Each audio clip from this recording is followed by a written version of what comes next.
Bon après-midi, mesdames, bon après-midi, messieurs. Toutes nos excuses pour le léger retard accusé cet après-midi et bienvenue à vous sur le plateau de Tous Azimuts. Comme tous les samedis, nous allons passer en revue l'actualité qui aura meublé les tabloïds tout au long de cette semaine, notamment ce projet de loi finalement déposé sur la prorogation du mandat des députés jusqu'en octobre 2019 prochain. Il sera également question de revenir sur la question sécuritaire au Cameroun. À Tangandi, le ministre qui rassure sur la sécurité et pourtant la réalité sur le terrain suscite moult réactions. On en parlera également cet après-midi. Au cœur de notre question de zapping, les marchés publics qui viennent de recevoir leur nouveau code de fonctionnement, les tenants et les aboutissants, qu'est-ce qui est intéressant à l'intérieur, qu'est-ce qui ne l'est pas. On essaiera de décrypter cette actualité également cet après-midi. Et puis au cœur de la revue Actu, le plan d'aide humanitaire prescrit par le chef de l'État qui prend des colorations de campagne électorale. Il sera également question d'élever quelques ponts de voile sur cette autre actualité. Votre émission se voulant interactive, mesdames, messieurs, vous avez un code d'accès pour vous joindre à nous, le 6 99 13 50 75. Bienvenue.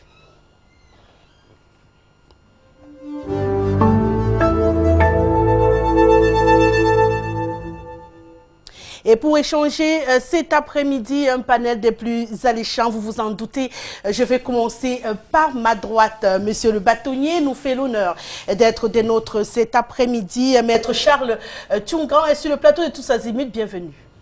Merci de votre invitation. Et bien sûr, à ma gauche, une première pour lui dans ce programme, ancien journaliste, communicateur, membre de la société civile. J'ai le plaisir d'accueillir M. Tria Souébou. Merci d'avoir accepté l'invitation. C'est un plaisir d'être parmi vous cet après-midi, madame. À mon extrême droite, on ne le présente plus, un habitué de ce plateau et un habitué du milieu politique camerounais. Il est vice-président de l'UDC, M. Cyril Sambaka, me fait le plaisir d'être des nôtres ce soir. Bonsoir et bonsoir à tous les téléspectateurs. Le tout dernier invité qui nous rejoindra, Inch'Allah, sur ce plateau n'est autre qu'Abel Elimbi Lobé que nous attendons. Mais en attendant, on va donc prendre une transition, question de rentrer dans le débat.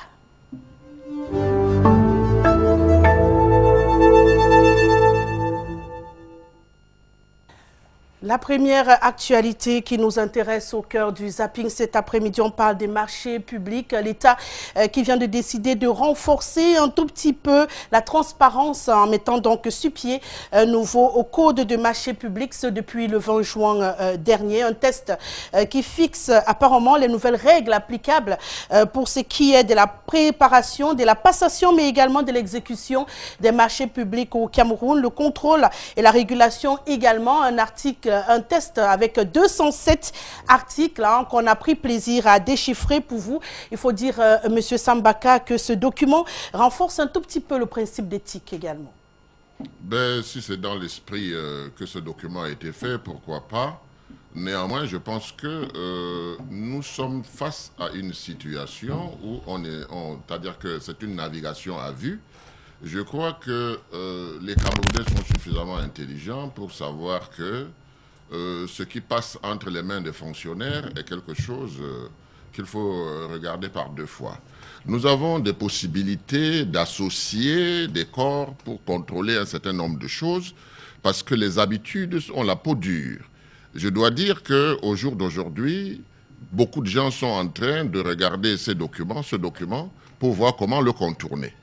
Comment le contourner parce que effectivement, il est hors de question dans l'esprit même de ceux qui nous dirigent, d'être plus transparents que ce qu'ils ont été jusqu'à présent.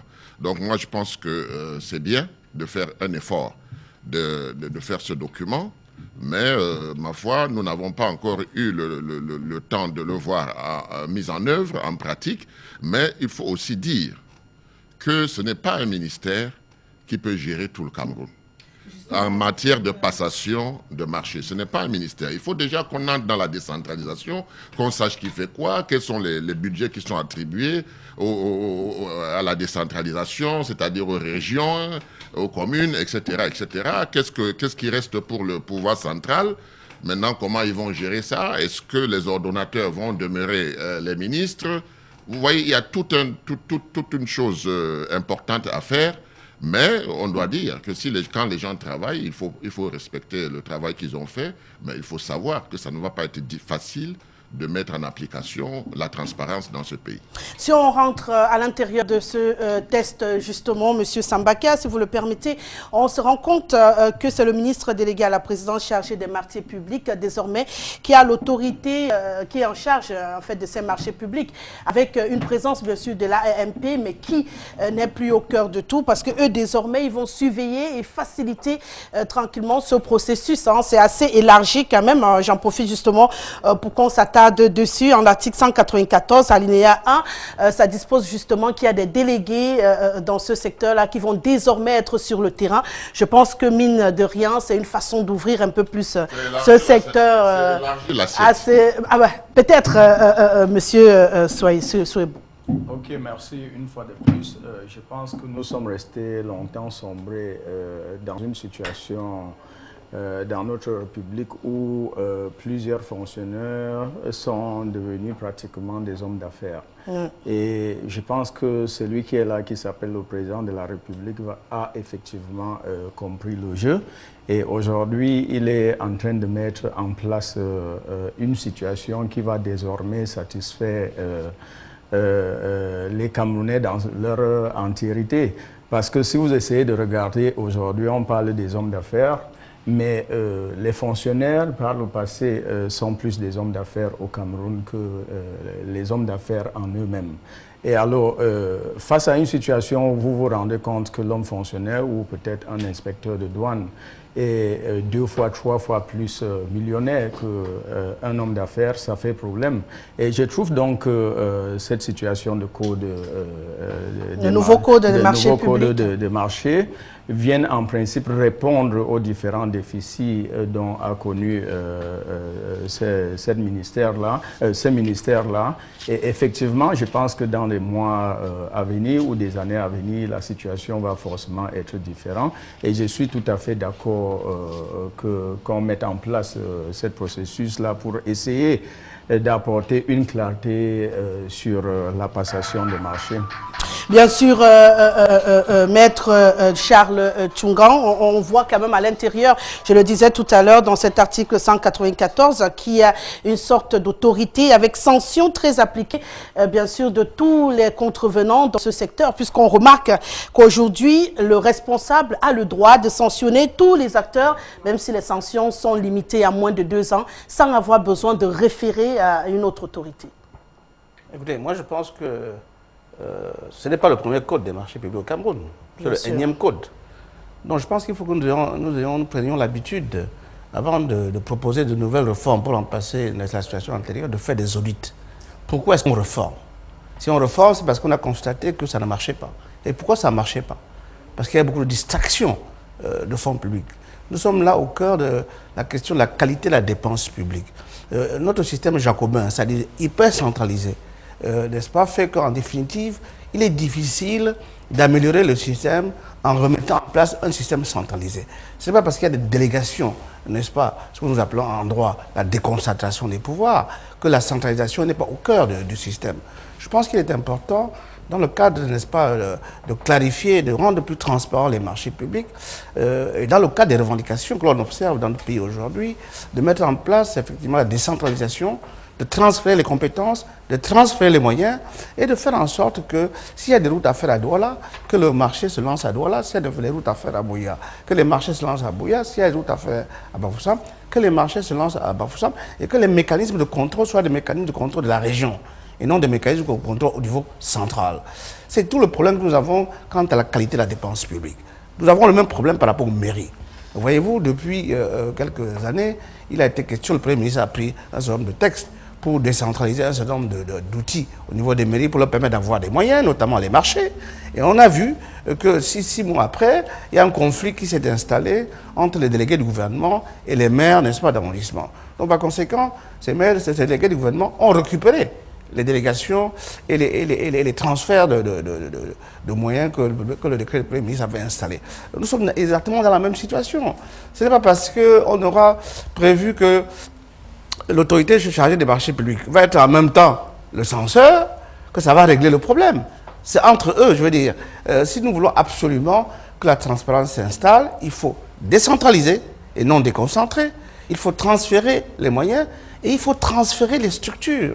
La structure, n'est-ce pas, chargée des marchés doit être au niveau, n'est-ce pas, de l'organe de l'ordinateur.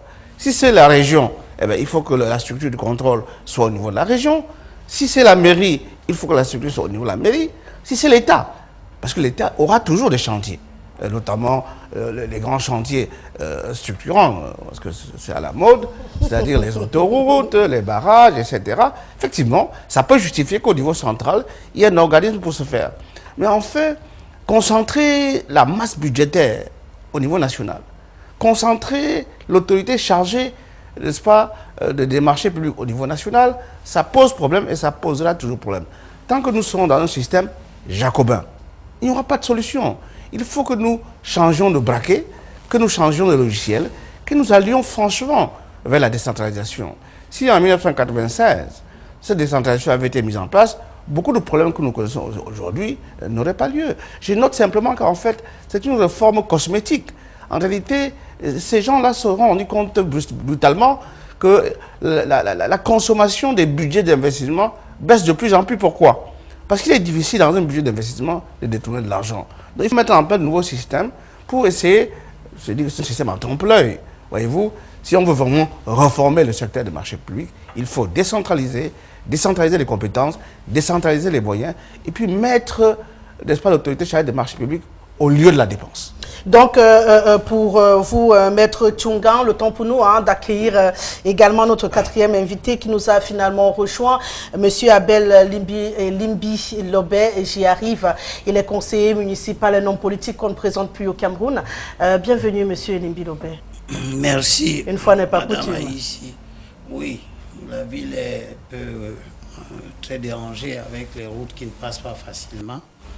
Donc, on peut comprendre ça. Merci de m'associer à vos travaux d'aujourd'hui encore. Merci. Justement, vous nous avez trouvé sur ce sujet des marchés publics au Cameroun. Le bâtonnier était à l'instant T en train d'expliquer que même si on a eu à un tout petit peu ouvrir au niveau du personnel, au niveau financier, c'est encore bloqué à Yaoundé et ça ne risque pas de résoudre véritablement le problème malgré le nouveau code. Oui, la question des marchés publics est une vieille préoccupation de tous les secteurs, de tous les acteurs, autant pour moi, de la vie publique. Même quand l'État lui-même était le principal maître d'ouvrage de beaucoup de choses à tous les niveaux, c'était difficile. Je crois d'ailleurs que les difficultés ont inspiré la volonté de décentraliser. Mais bon, tout le monde le dit, la décentralisation peine à prendre ces véritables quartiers, pas seulement parce que l'État central ne veut pas, mais en grande partie parce que les acteurs locaux eux-mêmes n'ont pas les compétences nécessaires. Il faut que les gens le disent pour que nous arrivions à avoir des acteurs locaux suffisamment capables d'impulser les réformes nécessaires. Parce que c'est une synergie. Il faut, c'est vrai, le centre doit pouvoir comprendre un certain nombre de choses, mais il faut que les périphéries fassent en sorte que le centre comprenne. Ce qui est sûr et certain, c'est que ce n'est pas rationnel et bien que si un maire veut acheter des tables bancs pour les écoles de sa commune, qu'il ait en référé même à la région. Parce que vous voyez comme ça, mais il y a des régions qui sont vastes. Le littoral est peut-être petit, mais si vous allez à l'est et que le centre de l'est se trouve à Bétois, bon, le maire qui est à Mouloundou et qui veut commander les tables basses, il faut qu'il commence à faire un dossier, qu'on aille à Bétois pour valider, etc., trouver la personne qui va faire la prestation. Je crois que le souci de combattre la corruption ne peut pas justifier la multiplication des intervenants dans une chaîne de décision. Et on a eu cette tendance dans notre pays que dès qu'il y a quelque chose, ça n'a pas bien marché, il y a la corruption, ok, on crée des administrations supplémentaires. Mais la lutte contre la corruption est plus une question d'état d'esprit à réformer que d'administration à créer. Et donc, l'agence de régulation, par exemple, des marchés publics, on voit très bien qu'elle n'a pas résolu les problèmes de la corruption dans le secteur des marchés publics. L'idée d'avoir un ministère délégué pour les marchés publics, pour l'État central, ça peut se comprendre. Mais pour les administrations des collectivités territoriales décentralisées, et dont j'en fais partie, je défends quand même les collectivités aussi pour qu'elles fonctionnent bien.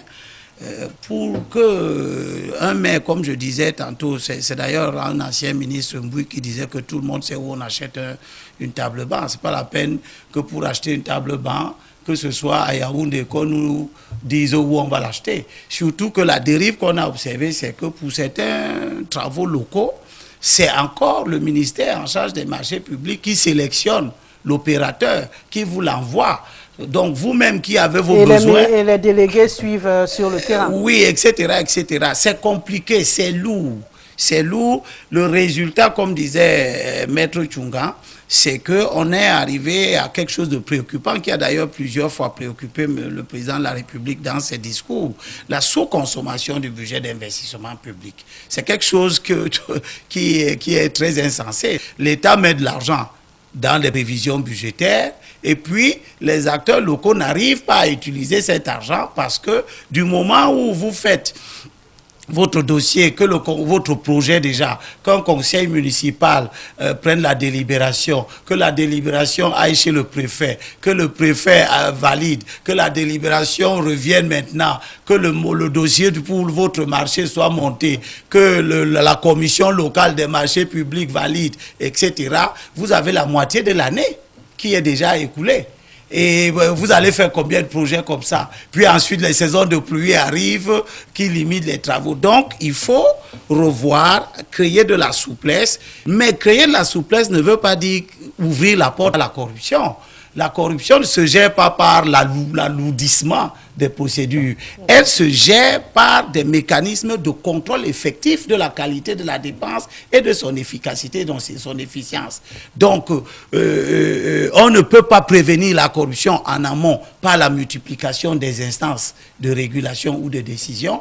Il faut que comment on les appelle, les ordonnateurs de la dépense puissent répondre et à temps réel de la dépense qu'ils ont effectuée. Je crois que ça va arranger suffisamment les choses, mais je joins ma voix à celle des autres qui pensent que la réforme du Code des marchés publics, si elle n'allège pas les procédures, ça ne va pas résoudre, résoudre le problème. Oui. Monsieur Sambaka. Je ne sais pas ajouter quelque chose pour dire que ce qui m'a frappé, c'est l'esprit.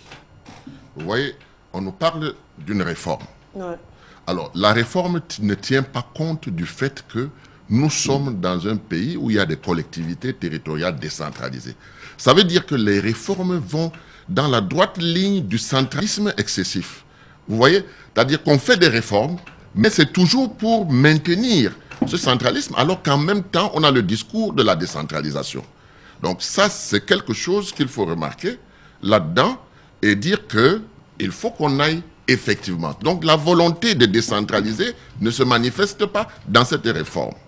Donc un tout petit peu du sable jeté à l'œil pour les uns et les autres, mais il faut quand même apprécier un tout petit peu, Monsieur Souaibou, qu'on essaie de marcher, même si pour Sambaka, on parle de décentralisation d'un côté et de l'autre, on a l'impression qu'on multiplie encore plus les problèmes dans le secteur. Alors, une fois de plus, merci. Je pense que la question ici n'est pas forcément la décentralisation ou la centralisation des affaires au Cameroun. Je pense que plusieurs années après, il est quand même temps que nous essayons de regarder le fondement même de notre société.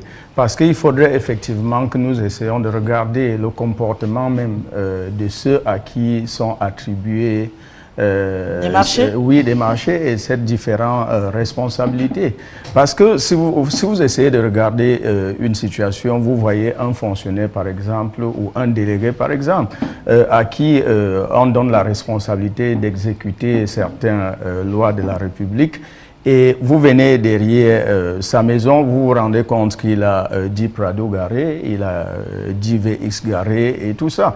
Et entre-temps, à 0 km de sa maison, il n'y a pas de route. il n'y a pas de l'eau, il n'y a pas d'électricité. Vous comprenez tout de suite qu'il y a un manque véritable de volonté de la part des Camerounais. Donc il faudrait effectivement que nous ne nous retardons pas juste sur la décentralisation ou un État qui est tellement centralisé. Les mentalités également. Oui, il faudrait effectivement regarder les mentalités de ces fonctionnaires ou ceux à qui ces différentes responsabilités sont attribuées. Ceux qui ont eu à amasser beaucoup d'argent et mettre dans leur compte personnel l'ont fait justement parce qu'ils ont manqué cette volonté-là, cet amour pour notre pays. Voilà en principe ce qui se passe, que nous décentralisons, que nous ne décentralisons pas, que nous apportons le fédéralisme. Tant que l'homme n'est pas changé au fond, je pense que la situation restera le même. Voilà en principe le cas et il faudrait effectivement que ces changements-là commencent à partir du plus haut. Parce que si vous essayez de regarder au niveau de la présidence, en passant par le secrétariat, en descendant dans des différents ministères, vous allez effectivement vous rendre compte qu'il y a plusieurs fonctionnaires, effectivement, qui vivent au-delà de leurs moyens. Parce que je ne comprends pas comment est-ce qu'un fonctionnaire peut avoir un salaire de 250 000 francs et il roule dans une VX de 48 millions. Un inspecteur de douane qui a travaillé pour 5 ans avec un salaire de 300-500 000 francs et il a 10 immeubles à Douala et puis des personnes qui nous gouvernent regardent ça, des responsables politiques regardent et ceux de la société civile à qui j'appartiens regardent et personne ne dit rien. Alors nous-mêmes, nous sommes responsables de cet échec pour notre pays et il faudrait donc que nous prenions conscience à faire changer les choses. Monsieur Limbilobert, je voulais juste ajouter que nous ne devons pas compliquer la compréhension de nos discussions en faisant une espèce d'amalgame sur tout. La corruption existe, d'accord, mais on ne peut pas l'imputer comme ça ipso facto au centralisme. Vous pouvez même, il y a des États fédérés qui étaient extrêmement corrompus. Pour ne prendre que l'exemple du Nigeria, il y a encore une bonne quinzaine d'années, avant l'arrivée, le deuxième retour du président Obasanjo aux affaires, le Nigeria est une fédération qui, depuis la nuit des temps, connaît donc une forme de décentralisation. Ça n'a pas empêché que la corruption soit énorme. Mais ce que je veux dire, c'est que je suis entièrement d'accord avec le frère quand il évoque les mentalités. Parce que même quand on va décentraliser totalement, si les mentalités ne changent pas, les mentalités ne changent pas, on n'avancera pas. Mais je voudrais seulement faire une petite distinction. En l'état actuel de la décentralisation, les compétences transférées aux collectivités ne sont pas exclusives. Autant un maire peut construire son école pour la commune, autant le gouvernement central peut aussi venir construire. Alors, le gouvernement central, à mon avis, doit avoir ses procédures. Il doit avoir son ministère qui s'occupe donc du contrôle de ces marchés. Mais qu'on laisse au maire qui est élu la possibilité d'avoir à devoir à ses électeurs un résultat. Parce que la situation actuelle est telle que, et c'est de bon droit et à bonne raison, que les maires peuvent se décharger sur les lourdeurs administratives pour dire je ne peux pas faire parce que le manque de rendement. Merci monsieur Elim Bilobert. On va sortir sur cette question avec vous, maître Charles Tchunga. Moi je suis un peu embêté par ce débat parce qu'en fait ça part dans tous les sens. Hein. Je ne pense pas que nous soyons venus ici dans le cadre de ce thème débattre la question de la corruption. Ni la question du fédéralisme. Le seul souci à l'intérieur avec la corruption, c'est que c'est le combat que le gouvernement a dans ce Oui, mais il faut recentrer le débat. C'est quoi un code des marchés publics? Ce sont des règles dont la vocation est de permettre, n'est-ce pas, l'attribution des marchés pour un ouvrage au bénéfice soit de l'État, soit des collectivités territoriales. Il se trouve que dans ce processus, jusqu'ici, malgré les multiples réformes, on a gardé l'ARMP, on met en place un nouveau système de contrôle. Comme dit Alain, on a multiplié des organisations. Ce n'est pas multipliant qu'on va régler le problème. Regardez par exemple dans le cadre des pouvoirs des ordinateurs nationaux. Le fameux CAD 9. Vous connaissez le marché, le CAD 9 là, qui permet le fractionnement de marché. C'est le cœur n'est-ce pas, de la distraction, n'est-ce pas, des fonds publics à travers un mécanisme d'attribution de marché qui est prévu, n'est-ce pas, par la loi. Prenons un autre exemple, l'achat des consommables de l'État. Chaque ministère a un budget pour ses consommables. Dans des pays organisés où on évite les dépenses inutiles, il y a des centrales d'achat. C'est-à-dire qu'en fait, il y a un organisme qui achète l'ensemble des consommables de l'État et les rétrocède au ministère compte tenu de la puissance de négociation et compte tenu de la masse critique des commandes. La négociation chez le fournisseur fait baisser le prix et fait gagner l'argent à l'État. Non, ça n'intéresse personne. On a préféré laisser à chacun d'aller passer des marchés 4-9 à telle cousine, à telle maîtresse, à tel copain, pour, n'est-ce pas, aller acheter sur le marché normal, sur la base du mercurial qui varie en fonction, n'est-ce pas, des marchés, des produits dont il s'agit. Donc, moi, ce que je voulais dire, c'est que si l'on veut régler le problème des distractions de fonds dans les marchés publics au Cameroun, il faut rétablir la règle de la comptabilité publique. Vous savez, la comptabilité publique, c'est une comptabilité unique, contrairement à la comptabilité du privé. Dans les sociétés, vous avez ce qu'on appelle la comptabilité à partie double. L'État a une comptabilité unique. Ça veut dire quoi? C'est que l'État est censé n'avoir qu'un seul compte, le Trésor. Un seul compte, où tous les recettes de l'État y vont. Et les ordinateurs, c'est là-bas qu'ils vont prélever, n'est-ce pas, les fonds pour réaliser. Qu'il s'agisse de l'État central ou des collectivités territoriales. C'est-à-dire lorsque le maire, et je suis d'accord avec l'émission sur ce point, lorsqu'un maire décide de faire le curage des caniveaux de sa mairie, il leur donne. S'il a des fonds sur sa ligne, le trésorier il débloque. Si maintenant, au niveau du contrôle, on se rend compte que les caniveaux n'ont pas été curés, on engage la responsabilité du maire. Mais entre le maire et le trésor, vous avez un système procédural tellement compliqué que parfois le maire se perd dans ses arcanes et finalement, comme il dit, 6 mois après, au moment où il doit commencer à curer ses caniveaux, ce n'est plus possible techniquement. Donc par conséquent, je pense qu'il faut rapprocher la dépense du citoyen. Il faut rapprocher la dépense du projet. Et enfin, je voulais quand même indiquer que la question des marchés de gré à gré pose quand même beaucoup de problèmes dans ce pays. Il n'y a pas de limitation des marchés de gré à gré. La loi dit que les marchés de gré à gré, ce sont des marchés qui concernent soit la défense nationale, soit la sécurité publique, soit des urgences particulières. Mais prenez le cas de la canne. 95% des marchés de la canne ont été attribués de gré à gré. Donc par conséquent, sans mission de contrôle. Ça veut dire quoi? Ça veut dire que lorsque nous aurons fini de recevoir la canne, le lendemain de la canne, vous allez voir ce qui va se passer dans ce pays. Les comptes seront demandés. Il va falloir qu'on nous dise combien nous a coûté la canne. Et où sont passées ces sommes colossales. Quand vous entendez les sommes, ça vous donne le tournis. Donc par conséquent, je dis qu'il faut faire attention aux deniers publics et à la dépense publique.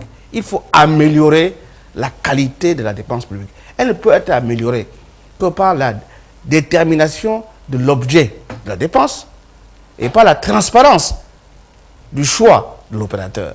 Oh, malheureusement, vous savez, dans ce jeu-là, on sait comment ça se passe aujourd'hui. Avant même que l'appel d'offres ne soit lancé, vous avez des gens qui sont déjà au courant des conditions de l'appel d'offres. Et généralement, les délais entre le retrait du dossier et le construction du dossier sont parfois tellement courts que ceux qui peuvent faire effectivement le travail, quand ils arrivent, ceux qui avaient des informations avant ont déjà déposé le dossier sans qu'on ait contrôlé ni leur dossier, ni leur offre technique, ni leur offre financière. C'est de ça qu'il s'agit. Et les missions de contrôle. Les missions de contrôle ne peuvent pas être des succédanés ou des délégataires, n'est-ce pas, de maîtres d'ouvrage. Nous avons vu dans ce pays des marchés lancés par un ministère et un membre de ce ministère être le bénéficiaire du même marché. Comment voulez-vous qu'il puisse subir la concurrence alors qu'il est lui-même au début de l'appel d'offres et à la fin? Donc c'est tout ceci qu'il faut essayer, n'est-ce pas, de régler. Et il y a les problèmes d'incompatibilité. Vous savez, il fut un temps ici, moi je parle de mon domaine, puisque je parle de la justice, où la personne qui construisait les palais de justice, c'était un vice-président de l'Assemblée nationale. Il faut donc dire qu'un député ne peut pas être éligible au marché public dans lequel l'État est intéressé. Lorsqu'on lance un appel d'offres, il faut que ceux qui sont au Parlement sachent qu'ils ne sont pas éligibles de par la loi. Il faut laisser les opérateurs économiques, les vrais, et cela je vous rejoins, M. Souhait, faire cette compétition, pourquoi on choisit toujours le meilleur profil et le meilleur projet pour réaliser nos ouvrages? Regardez le pont du Vouri. Regardez le pont du Vouri. Si le pont du Vouri avait obéi à une sélection transparente, on n'aurait pas conçu un pont sur un pont. C'est quand même un exemple unique au monde. On est venu construire un pont sur un pont, c'est expliquer aux Camerounais pourquoi on a conçu un pont sur un pont. Ce pont était censé être vers Boudamou-Sadi, là-bas. Pourquoi est-ce qu'on a construit là où il est aujourd'hui? Parce que la rive gauche du Vouri et la rive droite sont les plus proches. Tout simplement parce que l'avance de démarrage des travaux pour la construction du premier pont a disparu. Je ne sais pas où c'est passé, mais encore, je vais dire ça comme ça. On ne va pas mettre en cause, faire des mises en cause personnelles. Cette somme a disparu. Et ceux à qui on a retracé le marché se sont dit, voilà l'enveloppe qu'on a, on fait comment? On a réduit la voilure du pont. Si vous voyez la maquette du pont, c'est une œuvre d'art exceptionnelle. Mais quand vous voyez ce qu'on nous a restitué là, c'est du béton et du béton, plus du béton et plus du béton. Ça veut dire qu'en réalité, sur ce pont-là, il y a eu des distractions inacceptables de fond. Mais ça ne fait du mal à personne, ça ne dérange personne. Et dans tous les grands projets structurants, si vous faites une analyse de proximité, vous vous rendrez compte qu'on pose des éléphants blancs un peu partout sans penser à la suite. Prenez ce dernier exemple que je prendrai. Ouais. Prenez Memveleu. Memveleu est terminé. Le barrage de Memveleu est aujourd'hui opérationnel. Pourquoi ça ne tourne pas? Pourquoi les turbines ne tournent pas? Parce qu'on a oublié le transport. C'est-à-dire, vous savez, ces grands poteaux électriques qui transportent le courant, qui devaient transporter le courant de Memveleu à Yaoundé. Et on me dit que c'est dans 2 ans qu'on va terminer ces lignes de transport. Et que l'année prochaine, ça pourra arriver à Ebolova. Donc il y a là quelque chose qui pose problème. La problématique des marchés publics, ce n'est pas simplement leur passation.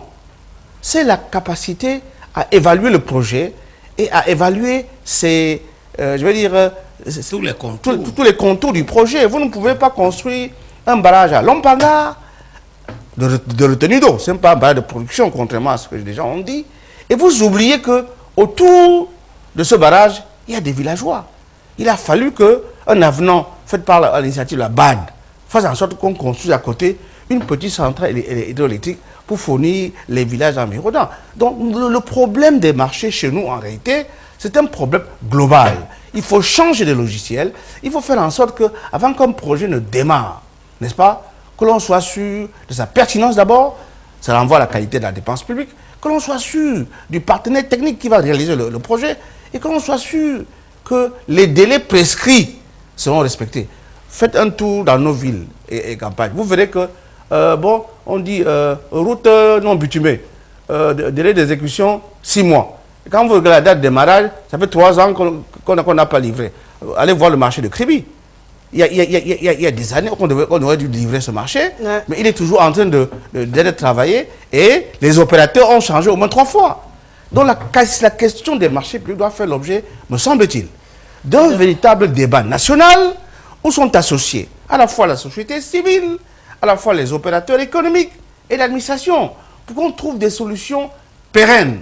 Pas que tous les 5 ans, tous les 6 ans, en fonction que l'on change de responsable, il vient dire « Ah, moi j'ai ma réforme ». C'est bien d'aller devant l'Assemblée nationale, expliquer scientifiquement les choses, mais c'est aussi bien que les Camerounais voient que là où ils vivent, ça bouge. Voilà. On va prendre 2 SMS à propos de cette thématique avant d'avancer. Bon après-midi à vous. Les délégués de gouvernement qui ne sont pas des élus peuvent-ils être objectifs dans la passation des marchés? C'est Zachary qui nous écrit ce matin. Eux, ils sont plutôt censés être des délégués donc pour suivre l'exécution du marché. Ils ne sont pas censés passer dans la nouvelle formule les marchés. Bonjour à vous. Vraiment, le débat est intéressant, mais ça ne change rien. Je me demande si le président de la République voit souvent la télé, surtout la chaîne privée, pas la chaîne nationale. Bouba, depuis Pitois, qui nous écrit, rassurez-vous, tout est sous contrôle.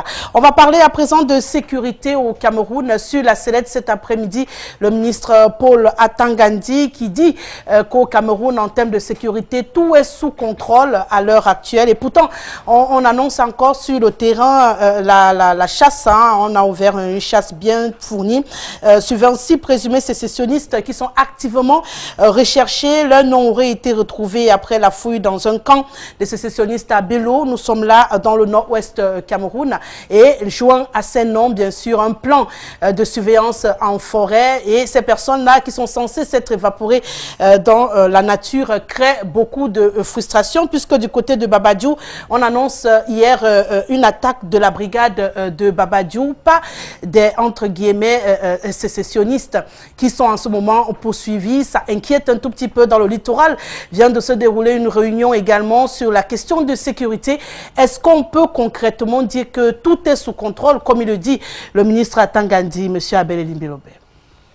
Évidemment, la prolifération des événements malheureux à gauche et à droite donne l'impression, parce que quand on dit tout est sous contrôle, ça suppose que ces événements ne se produisent plus. Pour le commun de nos compatriotes qui raisonnent au premier degré. Peut-être qu'on peut comprendre que le ministre veut dire que un ensemble de mesures empêche éventuellement les débordements et que sans ces mesures-là, on aurait eu peut-être des situations plus graves. Je ne vais pas me lancer dans ces jugements-là, tout n'est pas sous contrôle ou pas. Je demande à l'État de faire mieux. Je demande à l'État de faire mieux et je suis de ceux qui, dans la situation spécifique de la guerre qui nous oppose, à tous ceux qui parlent de la partition du pays au nom des revendications politiques de toutes sortes, je suis de ceux qui se mettent du côté de l'État. Je suis du côté de l'État et vu comme ça, j'espère d'ailleurs que nous allons en parler, les élections, etc. et les implications que cette crise peut avoir sur le processus électoral. Je suis de ceux qui appellent l'État à renforcer ses mesures sécuritaires. À renforcer, et je l'encourage, je le félicite déjà pour les résultats obtenus. Ça peut déranger un peu certains esprits simplistes qui pensent que comme je suis de l'opposition, je dois absolument acculer l'État à tous les coups. Mais je suis ici face à un État qui lui-même fait face à une guerre qu'il n'a pas voulu. La mauvaise gouvernance ne justifie pas la guerre. La mauvaise gouvernance justifie des élections bien préparées et le renversement des mauvais gouvernants par un processus électoral. Maintenant, ceux qui veulent renverser le mauvais gouvernement par les actes de guerre doivent savoir qu'une bonne partie, même de l'opposition, va faire corps avec le gouvernement qu'il veut pourtant renverser ou qu'elle veut renverser. Mais parce que ici, vous êtes en face de ceux qui ne parlent pas du renversement du gouvernement, mais de la partition du pays. Donc, je suis de ceux qui pensent qu'il y a des problèmes de sécurité qui s'imposent, qui s'imposent à nous. Et effectivement, quand on enlève des gens à Babadiou et tout ça, et même si on a la présence des sécessionnistes dans les environs de Babadiou, ça montre que le processus n'est pas si endigué que ça, qu'il y a une prolifération, qu'il y a une extension de ce conflit qui commence à quitter les régions du nord-ouest et du sud-ouest pour entrer dans des régions où les mêmes types de préoccupations ne se pose pas. Donc, je crois que le ministre doit avoir raison garder le souci d'améliorer ce qu'il fait déjà, mais il faut sortir de la propagande gouvernementale aussi. Elle ne nous édifie pas dans des circonstances pareilles. Monsieur Sambaka, sortir de la propagande ministérielle pour apporter la bonne information aux Camerounais, ça pourrait aider également à mieux arranger cette question sécuritaire. Il y a quelque chose qui est au moins certain. C'est que quand il y a une guerre, le mensonge est quelque chose de coutumier, de part et d'autre, les belligérants. La communication devient une communication sur laquelle on ne peut pas... Pourquoi je le dis? Parce que quand l'État parle, l'État dit que tout est sous contrôle. Mais les actes qui sont posés sont inquiétants. Et on ne peut pas ne pas comprendre aussi que sur ce terrain de conflit est né toutes sortes de choses qu'on peut appeler des groupes terroristes qui, ma foi, raquettent et ainsi de suite. Mais, si on regarde l'histoire du Cameroun, on doit pouvoir dire que si on ne fait pas la distinction entre ceux qui sont des sécessionnistes entre ceux qui sont des brigands, parce que, ma foi, ils faisaient le trafic avec le Nigeria. Aujourd'hui, c'est difficile avec l'armée. Ils ont donc trouvé un nouveau terrain. C'est celui de racketter, c'est celui d'assassiner, c'est celui de tuer les gens. Parce qu'on leur a fait comprendre qu'il n'y a plus d'avenir pour eux. Et il y a les fédéralistes, il y a ceux qui ont discuté, il y a ceux qui sont pour la décentralisation, puisés depuis les discussions de la tripartite. On ne le dit jamais assez. Nous avons un pays qui a connu des crises. Le problème de la décentralisation est arrivé avec la réunion de la tripartite. C'est là où on s'est rendu compte que les gens demandaient la fédération parce qu'ils voulaient être partie prenante de leur développement. Ils voulaient des collectivités décentralisées qui, ma foi, pouvaient impulser le développement local. Donc, il fallait partager. C'était bien pour les zones anglophones qui avaient connu cela avant, mais c'était aussi bien pour les zones francophones.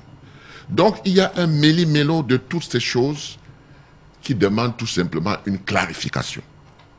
Parce que si le gouvernement continue dans sa lancée à faire agrandir le groupuscule qui était tout petit avant, c'est-à-dire les sécessionnistes, il donne la possibilité à ces gens de recruter. Or, c'est un combat entre Camerounais. Et ça pose un certain nombre de problèmes. Donc, si on ne se met pas autour d'une table pour discuter de ces problèmes, il va être très très difficile de trouver une issue à cette situation. Parce que nous constatons que chaque fois qu'on tue un militaire, ça fait mal. Chaque fois qu'on brûle un village ou que les Camerounais partent au Nigeria, ça fait mal. Aujourd'hui, ils sont en train de quitter cette zone pour entrer dans la zone francophone. Est-ce que vous pouvez interdire à un anglophone d'entrer dans la zone francophone? Aucunement. Alors, ça veut donc dire qu'en d'autres termes, chaque fois qu'on va repousser le dialogue et qu'on va penser qu'on a des solutions militaires, on aura fait une erreur. Parce que ce sera des pertes en vies humaines qui vont s'accentuer, alors qu'en réalité, il est question par le dialogue.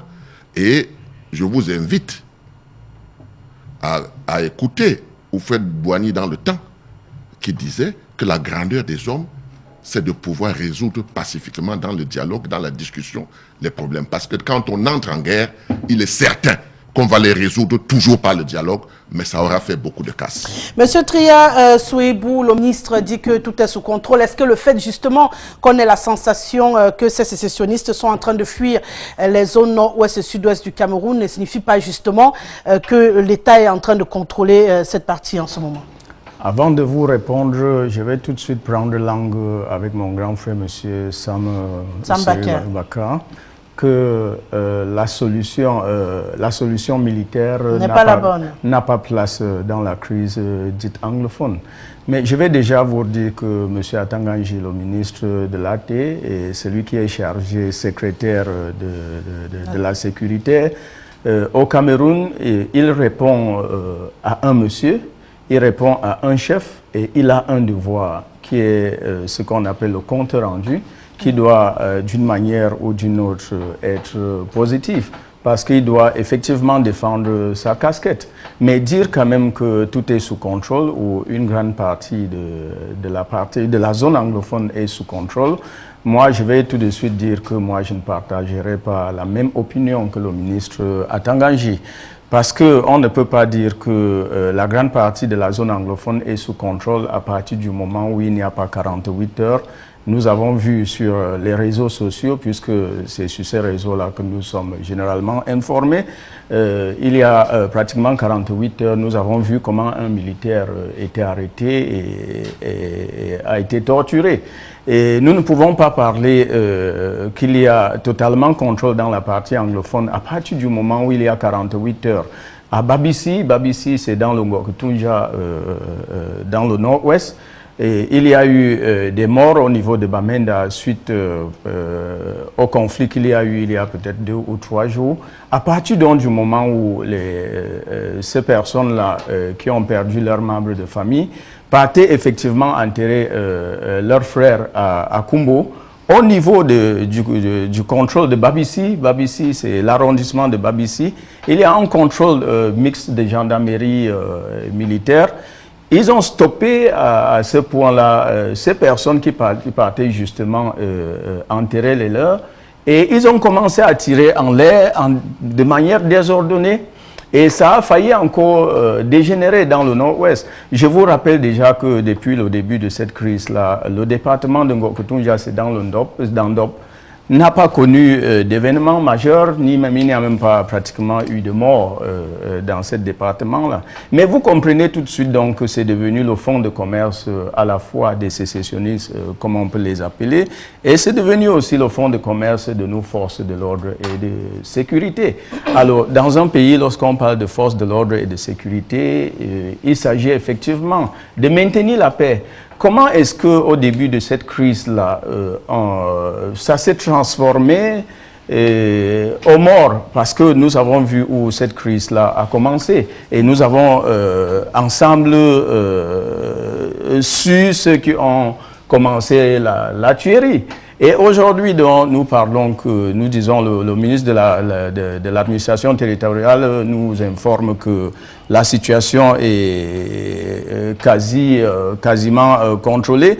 Je continue à dire que lui, il a failli à ce point parce que nous voyons ce qui s'est passé à Boya. Boya, c'est la capitale du sud-ouest. Si effectivement on vous dit qu'on a vu les sécessionnistes ou des groupes armés se balader dans la ville en pleine journée avec des armes, ça vous renseigne déjà de ce qui s'est passé. On vous dit qu'ici à Moutenguene, il y a eu des morts, il y a eu des échanges de tirs.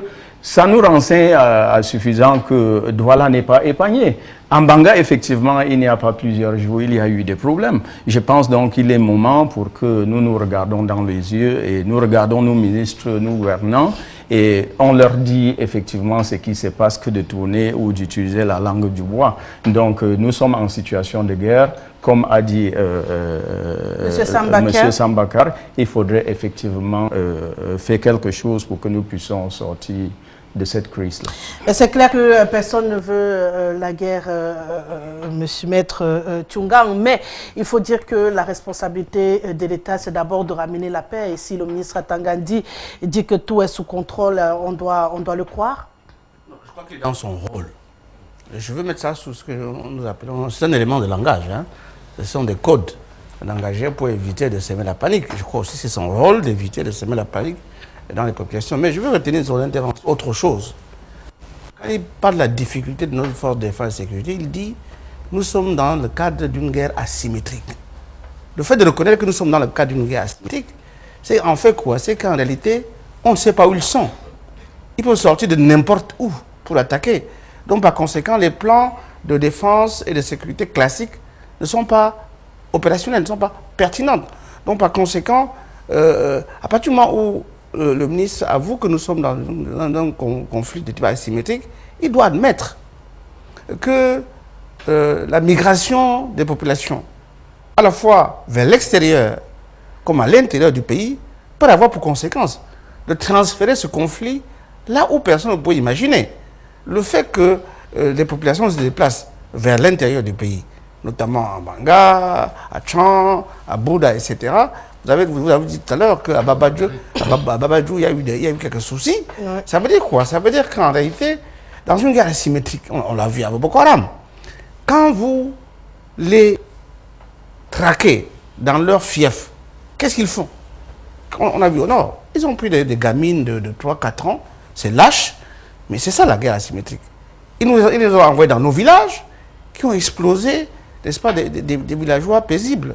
Donc par conséquent, il faut faire attention à faire ces affirmations définitives parce que ça excite ces activistes, n'est-ce pas, à montrer que en fait ils sont toujours là.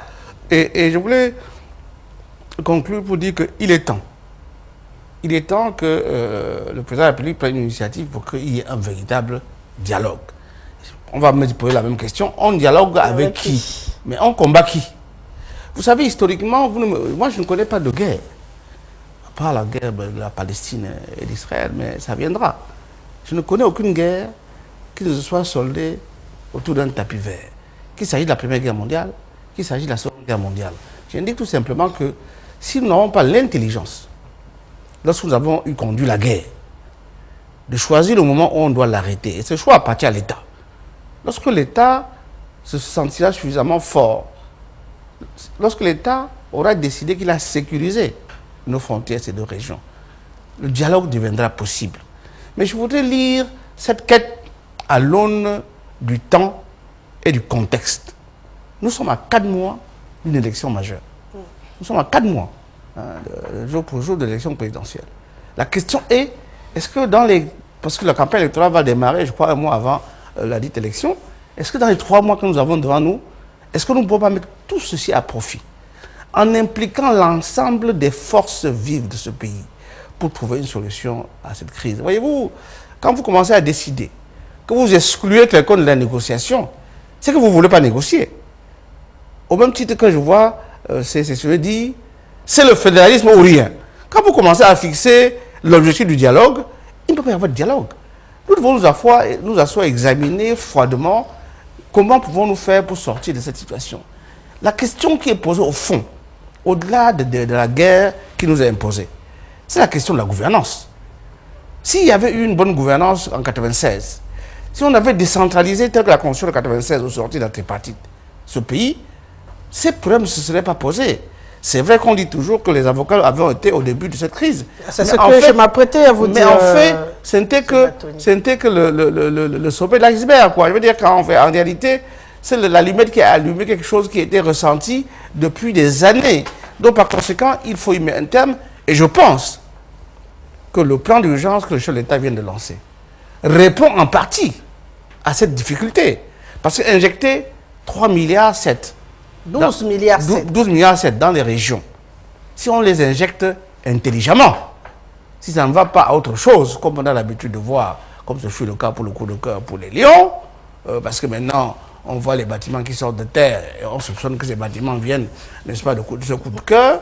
Si on injecte réellement cette somme dans cette région, pour faire revenir nos compatriotes du Nigeria, et pour faire rentrer nos compatriotes qui sont réfugiés en Banga, c'était à Bonaberi. Moi, je connais ici une dame, une commissaire de police, qui a fait venir ses 4 enfants à Douala parce qu'elle ne pouvait plus les maintenir à l'école à Boya. Donc, je pense qu'il faut y aller de bonne foi et avec une détermination qu'avant 3 mois, on en est terminé.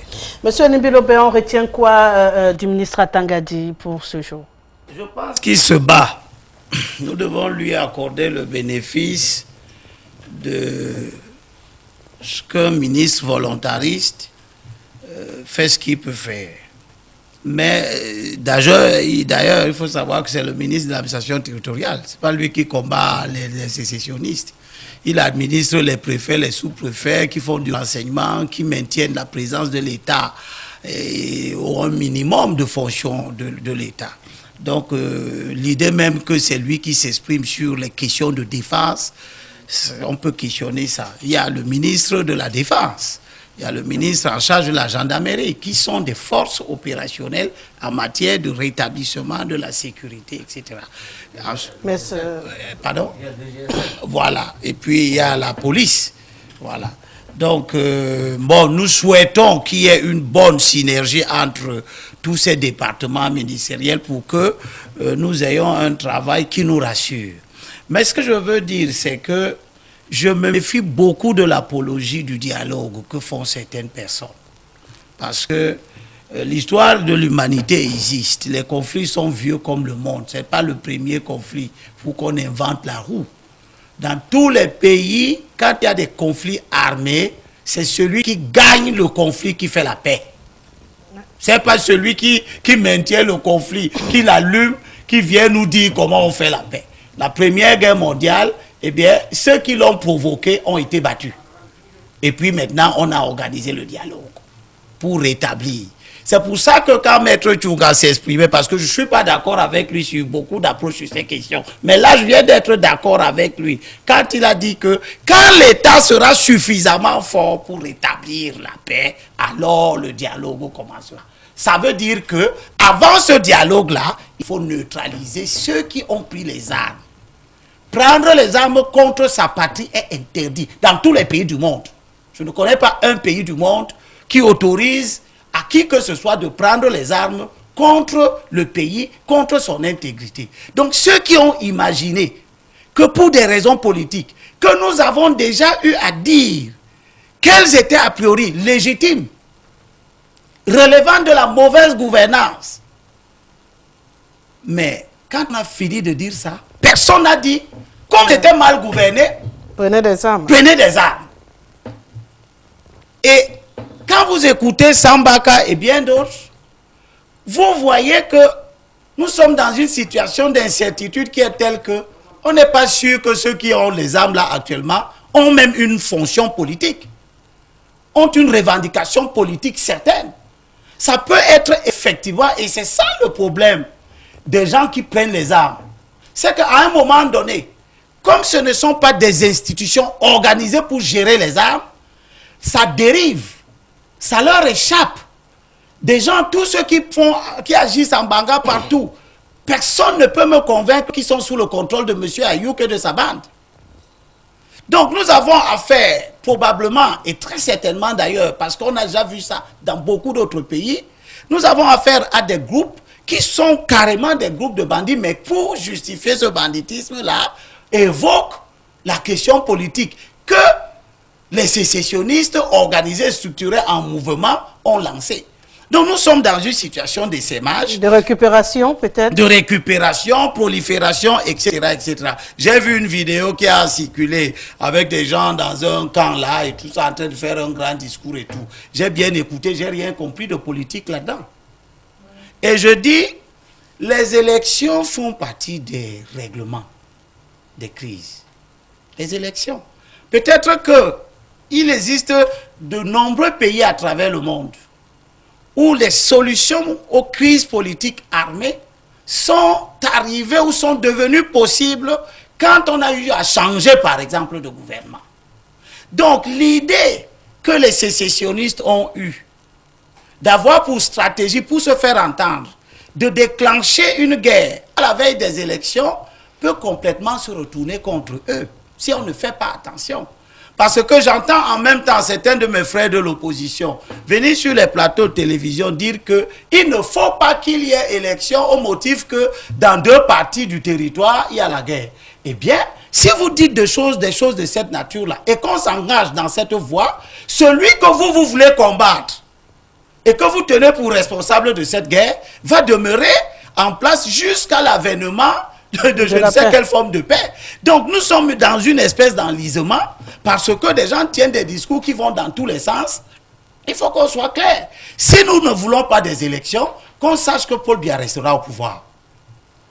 Bonsoir le plateau, justement je vous relance M. Sambaka, bonsoir le plateau. Ces compatriotes appelés anglophones sont-ils venus demander ce dialogue prôné du chef de l'État? Je m'adresse aux responsables de l'UDC sur le plateau.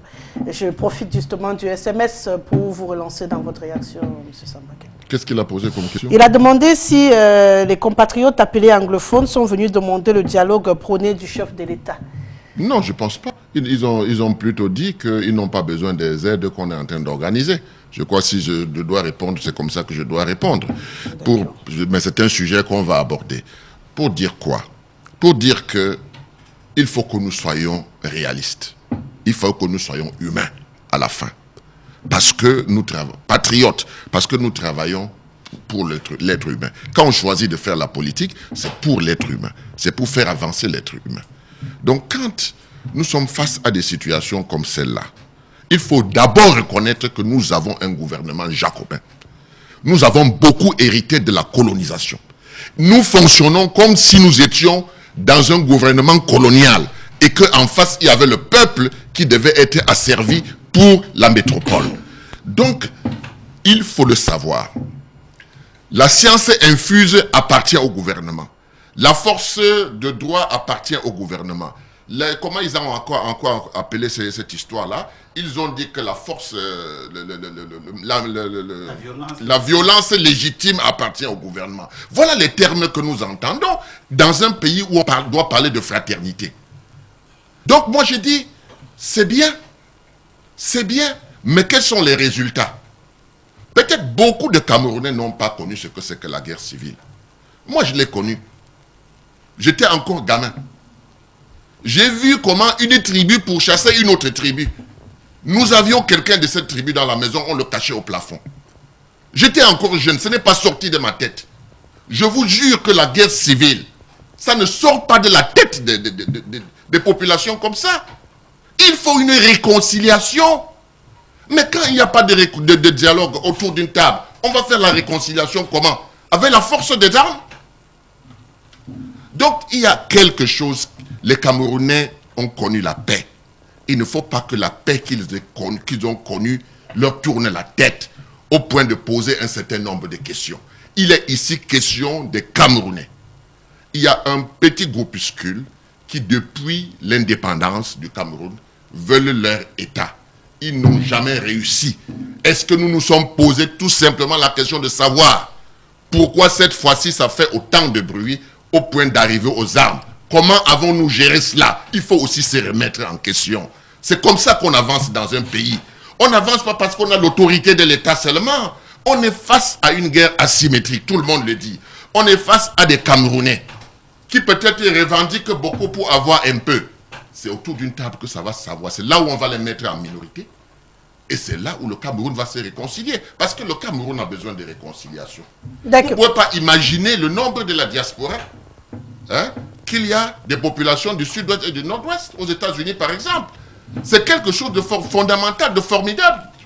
Alors chaque fois que quelqu'un a voulu reprocher le gouvernement pour ses méthodes, on l'assimile soit à un terroriste, on l'assimile à ceci ou à cela. Mais quel est le bonheur que ce gouvernement donne aux populations camerounaises?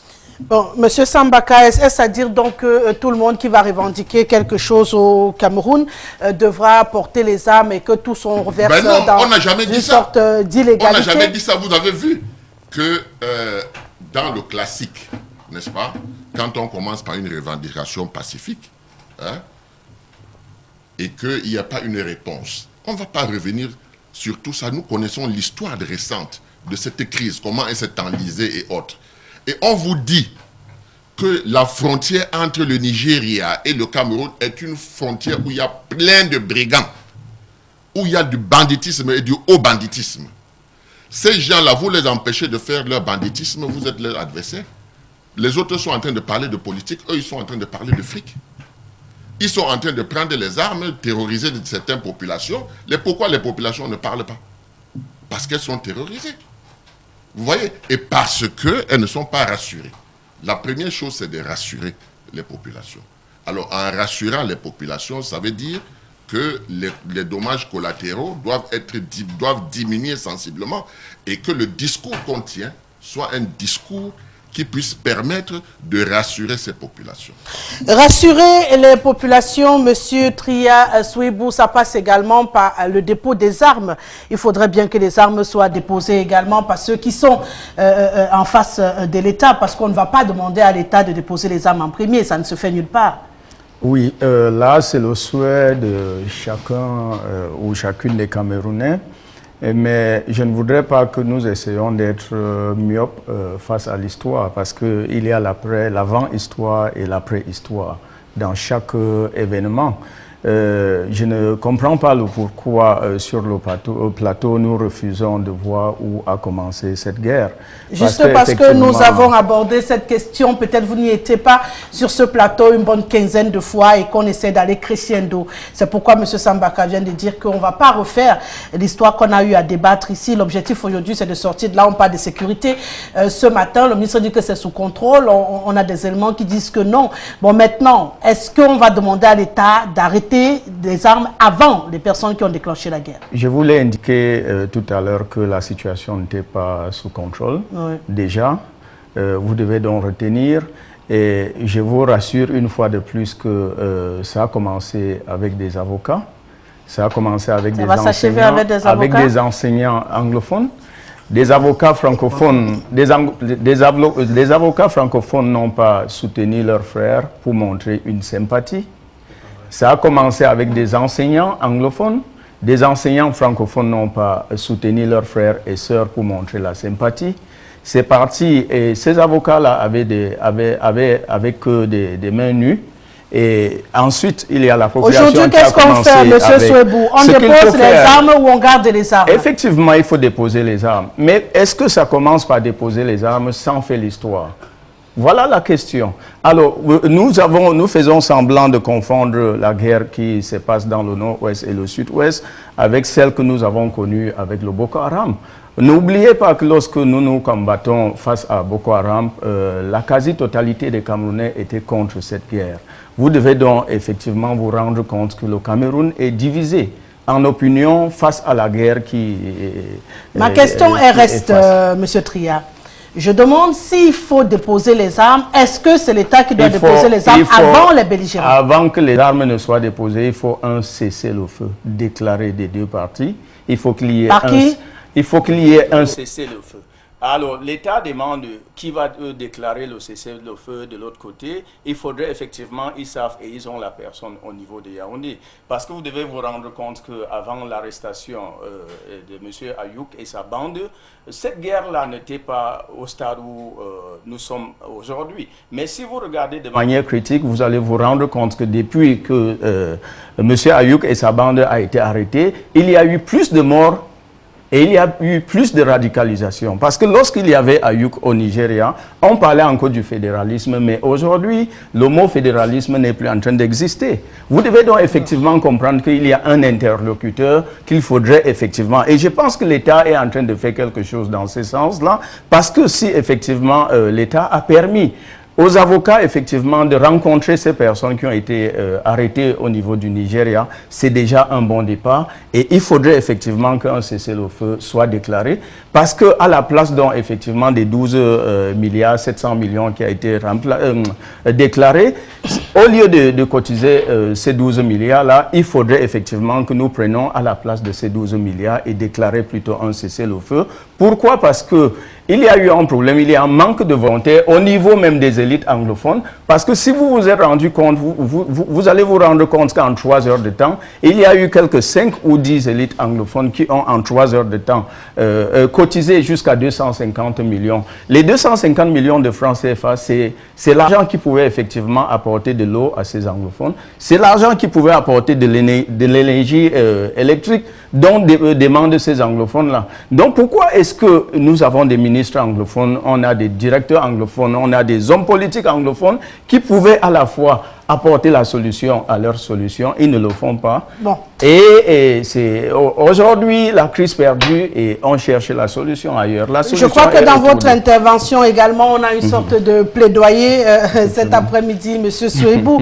Vous appelez les élites à un peu plus s'impliquer dans ces parties-là pour améliorer les conditions de vie des populations dans la zone, entre guillemets, dite anglophone. Il paraîtrait que le conflit devrait finir également avec les avocats. Ben, je pense que c'est une bonne chose. Vous savez, vous ne pouvez pas faire une négociation en mettant les juristes à côté. Tout le monde sait que dans les grandes guerres, la formalisation des engagements a été toujours faite par des juristes. C'est pour ça que dans les grandes armées, vous avez des hommes de loi. Même dans notre armée, vous avez des hommes de loi dont c'est la mission. Donc dire cela, ce n'est pas s'accaparer de quelque chose qui ne nous appartient pas. Je voulais quand même démentir deux choses. Dire que les avocats francophones n'ont pas été solidaires avec leurs confrères de Boya qui ont été bastonnés, c'est faux. N'est-ce pas? Non seulement nous avons été solidaires, mais il y a eu une protestation officielle auprès du garde des Sceaux et auprès du gouverneur de Boya sur ces exactions. Deuxième chose, ces avocats qui ont été arrêtés, moi, je fais partie de l'équipe défense qui les ont défendus et qui a obtenu leur libération. Nous étions en majorité des avocats francophones. Quand vous dites que les enseignants francophones n'ont pas été solidaires, encore, vous faites tout faux parce que être solidaire, ce n'est pas aller prendre des armes. Être solidaire, n'est-ce pas, c'est marquer de manière structurée, de manière organisée notre solidarité. Vous auriez aimé que nous nous déplacions sur Bamenda ou sur Boya et que nous marchions vers le gouvernorat ou vers le palais de justice. crois que la solidarité s'organise en fonction des situations. Donc, par conséquent, parlez des choses que vous maîtrisez. L'histoire de ce pays, il faut faire attention. Voyez-vous, nous sommes de ceux qui pensons que nous sommes encore un intermédiaire important dans ce pays. Le barreau du Cameroun est encore un intermédiaire important. Lorsqu'il faut éviter la guerre pour tirer vers la paix, nous sommes de ceux-là. Comprenez? Donc, par conséquent, nous avons été leur porte-parole, là où il fallait que leur parole fût entendue. Donc, pour le reste, moi, je veux seulement dire que moi, j'ai toujours dit, ça fait 2 ans, passé déjà que cette crise s'est installée depuis 2016. Et à chaque prise de parole, j'ai toujours dit, le temps joue contre le Cameroun. Voyez-vous, je n'ai pas dit que le temps joue contre le gouvernement ou contre les sécessionnistes. Le temps joue contre le Cameroun. Plus cette crise va perdurer, plus nous allons avoir des émictions, comme on a vu ces derniers temps, des puissances étrangères qui ont d'autres agendas. Quand ils viennent au Cameroun, ils ont d'autres agendas, ils ne viennent pas pour faire la paix. Ils viennent parce qu'il y a des minéraux, il y a du pétrole, etc., etc. On a même vu dans les échanges de mails une certaine compagnie canadienne qui avait pris des engagements de financer la rébellion pourvu que l'on lui garantisse, n'est-ce pas, à l'arrivée l'exploitation des puits de pétrole. Donc nous devons faire attention. Et c'est là où je fais appel au patriotisme de tous les Camerounais. Je ne pense pas que le fait que des Camerounais tirent sur d'autres Camerounais soit une bonne chose. Vous savez, chaque fois que vous tirez sur un frère, une sœur, une mère ou un père, c'est la famille que vous radicalisez. Ce sont des haines irréparables. Donc je pense que la sagesse doit guider pour que nous puissions... Je suis convaincu qu'il y a des méthodes, il y a des moyens. Je ne suis pas de ceux qui demandent à l'État de déposer des armes. L'État ne déposera jamais des armes. C'est une demande complètement irrationnelle et inacceptable. Un État ne dépose pas les armes. Ceux qui déposeront les armes dans les conditions qui seront déterminées, ce sont les sécessionnistes. Ce sont ceux qui ont pris les armes contre l'État. L'État fait valoir ses armes parce que l'État a un mandat du peuple camerounais pour défendre notre intégrité territoriale. Je pousse vers quelque chose qui va faire en sorte que, effectivement, il y ait l'arrêt du feu, l'arrêt de la guerre, et pour que nous puissions trouver une solution interne à cette crise. Moi, ma crainte, on a vu comment les tentatives d'ingérence ont eu lieu dans le cadre de cette crise. On a vu le secrétaire général des Nations Unies se déplacer au Cameroun. On a vu le secrétaire général de Commonwealth se déplacer au Cameroun. On a vu la sortie de Madame l'ambassadrice des États-Unis au Conseil de sécurité des Nations Unies. Et on voit là, en ce moment, l'envoyé spécial du président Macron qui vient d'être reçu. Qui vient d'être reçu. Et je pense qu'en bon diplomate, il ne vous a pas dit ce qu'il a discuté avec le président de la République. Je pense que tout ceci concourt à la recherche d'une solution pour mettre un terme à cette crise. Et je pense qu'à la manœuvre, il y a le président de la République. C'est à lui qui incombe ce choix, parce que il nous a garanti, lorsqu'il prêtait serment devant le Parlement, qu'il s'engageait à préserver l'intégrité territoriale de ce pays. Donc, il lui appartient de prendre l'initiative, non seulement pour que cette intégrité territoriale soit maintenue, mais également pour que les questions politiques qui sont posées soient réglées. Parce qu'en fait, au fond de ce débat, au fond de cette crise, il y a des revendications essentiellement politiques. Or, une revendication politique se résout par des moyens politiques et non pas par les armes. Merci, le temps du transition et on va passer à la revue actu de cet après-midi. On parle là du plan d'aide humanitaire qui vient d'être prescrit par le chef de l'État.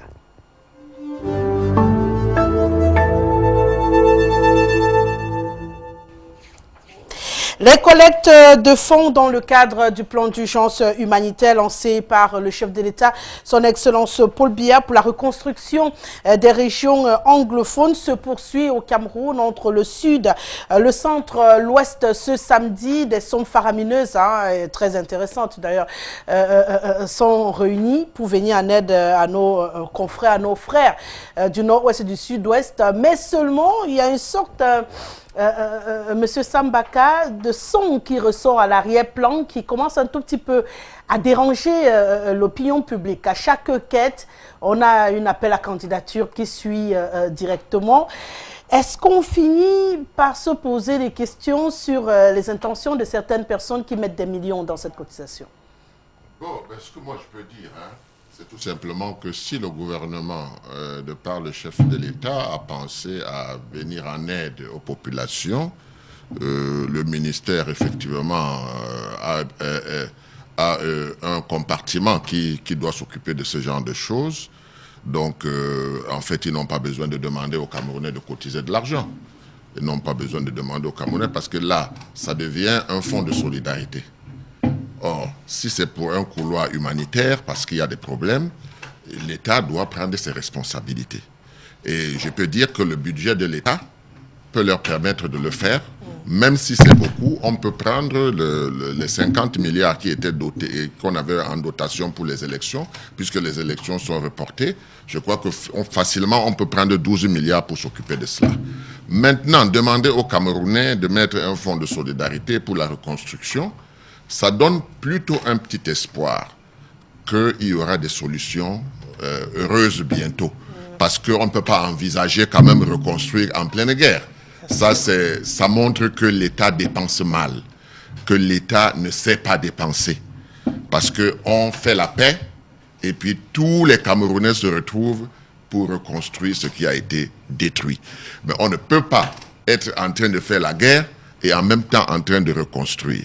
Donc moi je pense qu'il faut d'abord disséquer, dissocier ce qui est la responsabilité de l'État souverain, comme il aime à le dire.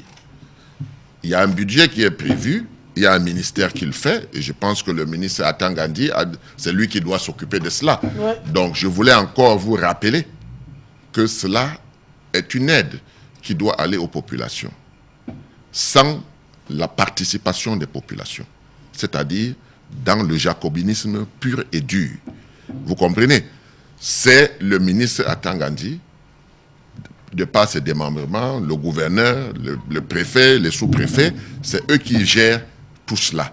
Vous n'avez pas entendu qu'un conseiller municipal ou bien un maire, ou alors aujourd'hui il y a des sénateurs qui s'occupent qui devraient s'occuper des choses comme ça. On n'a pas parlé d'eux. On a dit voilà comment ça va être géré. Il faut 12 milliards, mais je pense que 12 milliards est à la portée du gouvernement camerounais parce que le budget le permet. Maintenant, que les Camerounais commencent à cotiser de l'argent et d'une manière transparente, parce qu'il faut peut-être un compte alloué à ça avec des organisations, des ONG qui vont aussi être intégrées, que les Camerounais commencent à verser de l'argent pour la reconstruction du sud-ouest et du nord-ouest, c'est quelque chose de formidable.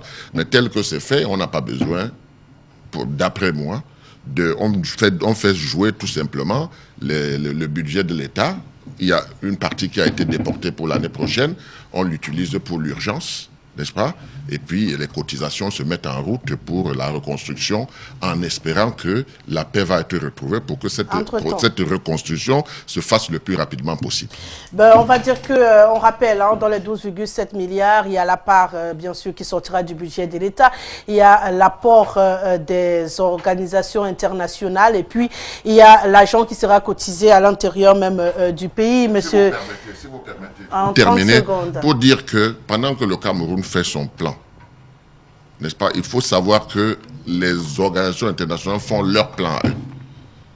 Et tous les Camerounais savent que nous devons tout faire pour éviter que les organisations internationales viennent mettre les couloirs humanitaires ici. Donc, moi je pense que dire que le gouvernement camerounais attend qu'on vienne leur verser de l'argent de l'extérieur, de l'intérieur, de par tous les Camerounais, vraiment, je ne pense pas que ce soit bien réfléchi. Je disais tantôt, c'est quand même une initiative louable, Monsieur Tria. Oui, l'initiative. Vous appréciez l'idée? Effectivement, elle est louable, comme a dit mes co-panélistes. Je suis de ceux-là qui ont cotisé pour... je suis de ceux-là qui ont cotisé dès le premier jour. Et où est-ce que votre argent a été versé? Oui, dans le littoral, effectivement. Vous savez, il y a pratiquement une semaine, le gouverneur de la région du littoral a lancé effectivement la collecte de ce fonds. Je suis très d'accord que le gouvernement puisse mettre en place une pareille stratégie qui vise effectivement à apporter de l'aide aux déplacés internes et ceux qui sont au-delà de nos frontières. Mais la grande question à poser ici, effectivement, n'est pas justement le fait que les gens cotisent. Il faudrait même d'abord, avant cela, que vous compreniez que l'État, en principe, voudrait voir quelle sympathie les Camerounais ont envers son autorité et leurs frères anglophones.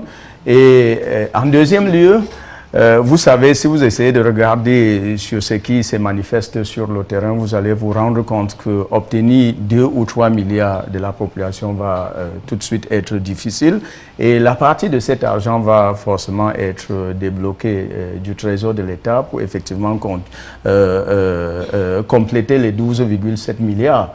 Alors, la grande question à poser effectivement ici, puisqu'on parle de la reconstruction, on parle de l'assistance.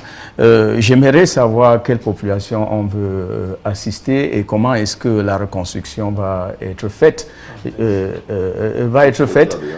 Voilà, parce que, oui, je l'ai fait effectivement. C'est dans le texte. Et vous allez me dire que le génie militaire va aller sur le terrain et ils vont construire des maisons qui ont été détruites. Ils vont ouvrir un couloir humanitaire et autres. Mais étant là-bas, est-ce que ces militaires-là seront sécurisés? Étant donné que sur le terrain, effectivement, aujourd'hui, n'ont pas la maîtrise de la situation. Voilà la grande question. Donc, je suis de ceux-là qui ont cotisé et je demande à ce que mes frères et sœurs qui m'écoutent là dehors, qu'ils essayent de faire ces gestes-là, parce que justement, nous voulons un retour à la paix dans notre pays. Maître, est-ce que ouvrir justement, comme M. Sambaka le disait, cette quête aux organisations internationales, ce n'est pas ouvrir un tout petit peu le pays à ce qu'on craint depuis l'infiltration de ces pays-là, l'implication de ces pays dans nos problèmes internes? Non, mais c'est la logique du système, la main qui donne contrôle. On va vous donner l'argent et ne pas avoir un contrôle derrière, surtout lorsqu'il s'agit d'actions humanitaires. Vous savez que les Nations Unies ont le HCR qui s'occupe des réfugiés et vous avez le Fonds d'alimentation, n'est-ce pas, des Nations Unies qui s'occupe de la faim dans le monde, etc. Donc s'ils interviennent, ils interviennent selon leurs procédures et selon leurs règles. Maintenant, pour revenir à ce fonds, évidemment, il faut être de mauvaise foi pour ne pas saluer cette initiative en tant qu'initiative humanitaire, puisque apparemment c'est un plan d'urgence humanitaire. Donc on peut pas, personne ne peut être contre, dès lors que les fonds sont bien orientés.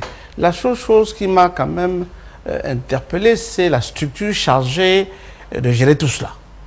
Vous savez, nous avons au ministère de l'administration territoriale une direction qui est gérée par une dame, Madame Yap, la direction de la sécurité civile. C'est son rôle. Je pensais qu'on allait donner ces fonds à la direction de la sécurité civile pour qu'une fois, elle fasse son job. On a vu à Ezeka comment elle n'avait pas suffisamment de moyens pour faire son travail lors de l'accident d'Ezeka. C'est peut-être l'occasion de lui donner les moyens de faire quelque chose digne des objectifs pour lesquels cette direction de la sécurité civile a été créée. Lorsque vous voyez dans des pays similaires aux nôtres, la direction de la sécurité civile a des hélicoptères, a des bateaux, a des voitures, a des camions.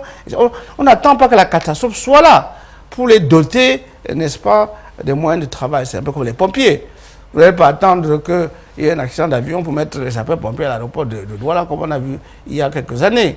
Donc, par conséquent, j'indique tout simplement que je regrette qu'on ait politisé cette initiative en nommant le ministre de l'administration à la tête de l'organisme chargé de cette affaire. Et puis, vous savez, il y a quelque chose qui est aussi un peu choqué. Lorsque vous voyez le budget affecté à cette commission de 300 millions, ça interroge. Puisqu'en fait, la majorité des gens qui sont dans cette commission, ce sont des fonctionnaires qui fonctionnent avec l'argent de l'État, qui ont des véhicules de l'État. Les 300 millions vont servir à quoi? Ça va leur payer des salaires supplémentaires puisqu'ils sont salariés de l'État. Donc, par conséquent, ça interroge. Maintenant, il y a la question du temps. Est-ce que c'est maintenant qu'il faille distribuer cet argent? Pour les réfugiés, ça peut se comprendre. Parce qu'ils ne sont pas sur le terrain de l'opération. On peut effectivement assister nos compatriotes qui sont au Nigeria, on peut assister nos compatriotes qui sont en Banga, qui sont à Bonabéli, etc., etc. La question qui se pose, quid de ceux qui sont enfermés dans le conflit? Parce que vous avez une population qui est prise en otage entre les feux. J'ai entendu toujours un candidat à l'élection présidentielle, M.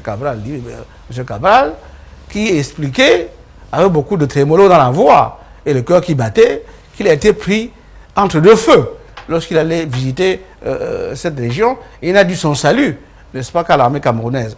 Donc c'est dire que sur le terrain quand même, ça chauffe. On peut pas suspecter M. Cabral d'inventer une histoire et de raconter une histoire où sa vie a été mise en danger. Et d'ailleurs, il fait partie des gens qui pensaient que c'était possible d'aller se balader là-bas sans risque. Donc il y a sur le terrain un risque réel. Donc moi, je salue cette initiative. Je souhaite que le contrôle soit sévère. Parce que, voyez-vous, solliciter la générosité des Camerounais, c'est bien. Rendre compte, c'est mieux.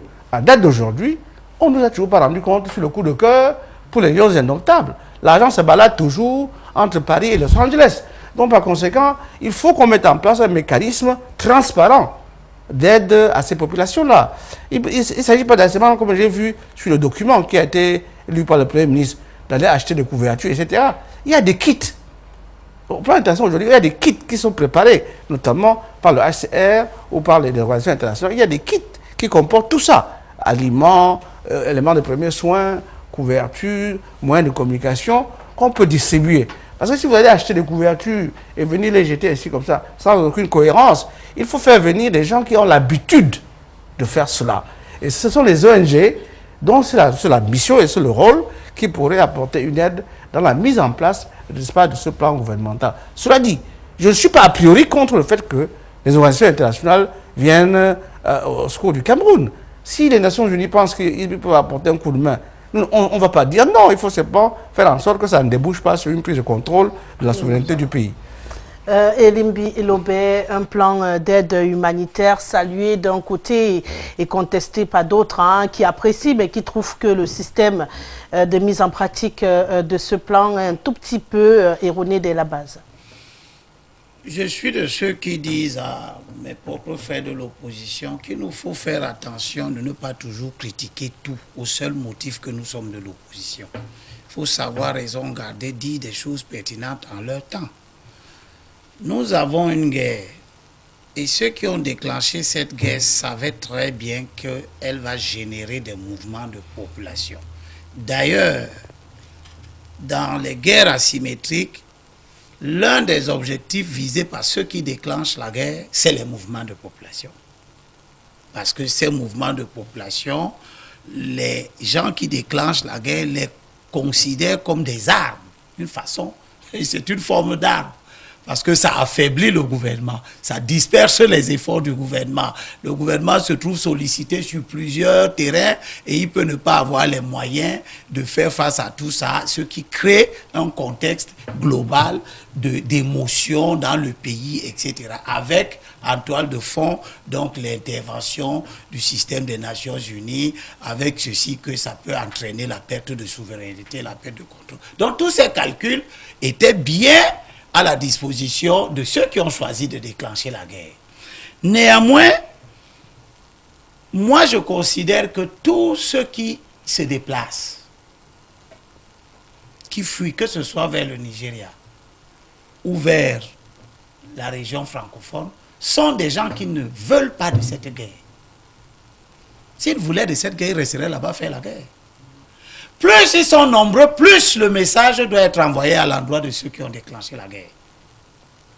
Qu'ils ne sont pas en train de faire cette guerre pour les populations qui se déplacent. Tous ceux qui viennent en Banga, et je leur demande de venir, beaucoup. Tous ceux qui ne sont pas d'accord avec cette guerre, au nord-ouest et au sud-ouest, qu'ils sortent, qu'ils viennent ici, nous allons nous en occuper.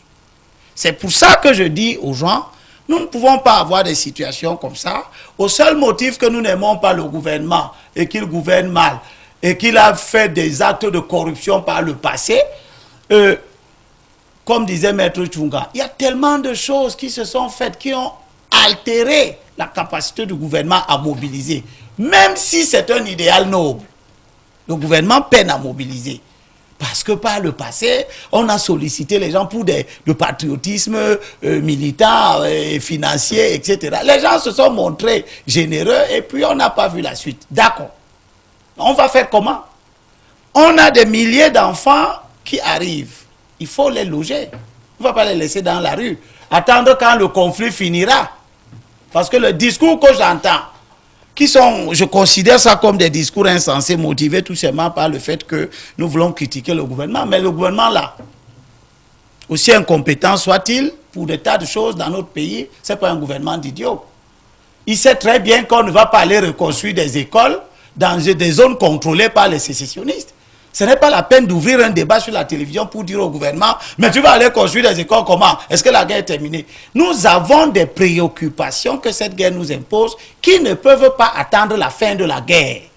Les gens qui se déportent au Nigeria ont fait comment? Ils sont sous la charge du gouvernement nigérian où nous devons aller aider le gouvernement nigérian qui les a déjà acceptés. Parce que le gouvernement nigérian n'est pas obligé de les accepter sur son sol. C'est vrai, les conventions internationales et autres. Mais le gouvernement nigérian peut se montrer, peut disposer à les accueillir. Et maintenant que le gouvernement nigérian les accueille, qu'est-ce que le gouvernement et l'État du Cameroun font? On les laisse à la charge du Nigeria, de leur donner à manger tous les jours, de leur donner des abris, de soigner les malades. Parce que chaque fois que l'ordre social est perturbé, vous avez une recrudescence d'un certain nombre de phénomènes parasitaires qui sont contenus quand l'ordre social est en place. Une fois que vous désorganisez, même dans cette ville-ci, si on désorganise cette ville tout de suite, vous allez voir le choléra va revenir, le tétanos va revenir, etc., etc. Donc nous avons des urgences qui effectivement sont des urgences humanitaires, qui interpellent toute la nation. C'est pour ça que je dis, sachons raison garder, arrêtez les critiques qui à un moment donné ne servent pas la cause, pas du gouvernement, ou de mauvais hommes politiques, mais la cause de la nation. Nous devons donner de l'argent dans ce plan d'urgence humanitaire. Et je pense d'ailleurs que quand je vois la façon dont ce plan est en train d'être organisé, moi je me pose des questions. Parce que ce que j'attendais d'un tel plan, c'est qu'il montre que la solidarité nationale est agissante, elle fonctionne. Elle ne se mesure pas d'abord en termes de nombre de francs collectés, mais en termes de contributeurs. Quand on dit que 200 millions de francs ont été contribués à Yaoundé, combien de personnes ont donné ça? Parce que la population de Yaoundé, c'est peut-être 2 millions d'habitants. Si chaque habitant de Yaoundé a l'âge de donner 1000 francs, donne 1000 francs, c'est 2 milliards. Mais le problème n'est pas 2 milliards, le problème c'est qu'on aura eu 2 millions de personnes qui se seront montrées solidaires de la cause anglophone. C'est pour ça que l'organisation de cette mobilisation, dans la précipitation telle que je vois, moi j'ai reçu un appel vendredi de la semaine dernière, venant de la sous-préfecture de Douala 5, où on me dit, le gouverneur vous invite à une réunion demain samedi avec votre contribution. Je dis que je ne viens pas. D'abord parce que moi j'avais mon programme d'un voyage à Yaoundé. Deuxièmement, le gouverneur ne peut pas m'intimer l'ordre de venir cotiser à une date bien précise. 3. Le gouvernement, ce que j'attendais sur le plan local, c'était, comme on dit, la décentralisation, c'est permettre aux élites locales de participer à la réflexion pour mettre en œuvre ce plan pour que, 1. La mobilisation des hommes devienne l'élément essentiel. Parce que cette mobilisation des hommes-là va crédibiliser l'action et l'unité nationale autour de nos frères compatriotes qui sont déplacés. Donc, même la réunion du 2, moi je serai à la réunion du 2. Ce sera pour venir dire au gouverneur, ce n'est pas comme ça que nous devons faire. Ce n'est pas comme ça. Dire aux gens, on appelle les élites, on appelle les hommes politiques, on appelle les hommes d'affaires, on appelle et puis on dit aux autres, tous les bonnes votes. Ce n'est pas de ça qu'il s'agit. Il s'agit de créer les conditions pour que le plus petit peuple, le plus petit individu du pays se sente concerné et vienne donner son billet de 1000 francs ou sa pièce de 500 francs. Je vous assure, si c'est par là que nous passons, 1. On aura un message politique sérieux à l'endroit des sécessionnistes. 2. On mobilisera plus de ressources que cette générosité qu'on veut circonscrire aux élites. À la télé, et cette générosité pose énormément de problèmes parce que les gens considèrent que c'est de l'argent volé que les gens sont en train de retourner. Alors que vous, ici, vous n'avez volé l'argent de personne, vous ne travaillez pas dans les services publics, vous n'êtes pas, vous ne faites pas les marchés publics, etc. Mais vos 1000 francs que vous irez donner ont beaucoup de... Peut-être valent-ils plus du point de vue symbolique que les 50 millions d'un opérateur économique qui a ses plantations au nord-ouest et au sud-ouest et qui a tout intérêt à ce que ces plantations ne soient pas brûlées et qui vient donner à lui seul 50 millions de francs. C'est bien de donner 50 millions. D'accord, on va faire... par là, ça nous pose justement, on va faire un dernier tour de table sur la question en quelques mots. Oui. Précision, pour dire que cette crise anglophone que vous voyez là, et les déplacés qui sont au Nigeria, dans le silence, dans comment on appelle, l'Église catholique a fait des cotisations. Les évêques se sont rendus là-bas. Ils sont venus en aide aux populations à travers les ONG qu'ils ont et tout. Ça a été fait. Donc, il y a quand même des choses qui sont faites. Et je pense que quand l'Église catholique, qui elle l'a fait, à la différence, par exemple, des partis politiques qui ne peuvent pas, parce qu'il faut des autorisations de ceci, des autres. On connaît l'humanitaire dans l'Église catholique. Ça a été fait par rapport à ceux qui sont au Nigeria. Ils devraient être en association aujourd'hui avec l'État pour organiser cela parce qu'ils ont une expérience de la chose. C'est ce qu'on demande, la méthode participative. Parce que chaque fois qu'on a tout focalisé sur l'État qui n'a pas tendu la main, mais qui demande de l'argent, ça crée des problèmes. Un dernier mot également dessus, M. Tria. Merci. Je vais profiter tout de suite pour dire merci aux autorités administratives traditionnelles et de Ngok-Tunja dans le nord-ouest, parce que ce sont des hommes très civilisés. Comme je l'ai indiqué à l'entrée du jeu, depuis le début de cette crise, il n'y a pas eu de mort. Il n'y a pas eu de mort dans le département de Ngok-Tunja. Et il n'y a pas eu de conflit majeur dans ce département-là. Alors, qu'est-ce qui se passe lorsque vous avez face à vous des élites qui ne sont pas renouvelées depuis 50 ans? Vous ne pouvez que vivre ce que nous vivons aujourd'hui. Si vous essayez de regarder ce qui se passe autour des autres départements dans le nord-ouest et dans le sud-ouest, vous essayez de comparer cela à ce qui au département de Ngok-Tunja, vous allez vous rendre compte que même jusqu'au département de Bouy, d'où vient le Premier ministre qui est anglophone, il y a eu des bruits et il y a eu des morts. Mais ça n'a pas été le cas dans le Ngok-Tunja. La différence, c'est donc quoi? C'est donc effectivement parce que les élites qui sont dans ce département-là sont des personnes civilisées, des personnes qui sont soucieuses de leur population. Les autorités administratives qui ont été affectées dans cette zone-là sont des personnes civilisées, contrairement à ce que nous avons vu dans le sud-ouest, contrairement à ce que nous avons vu dans le département du côté de Bafout et autres.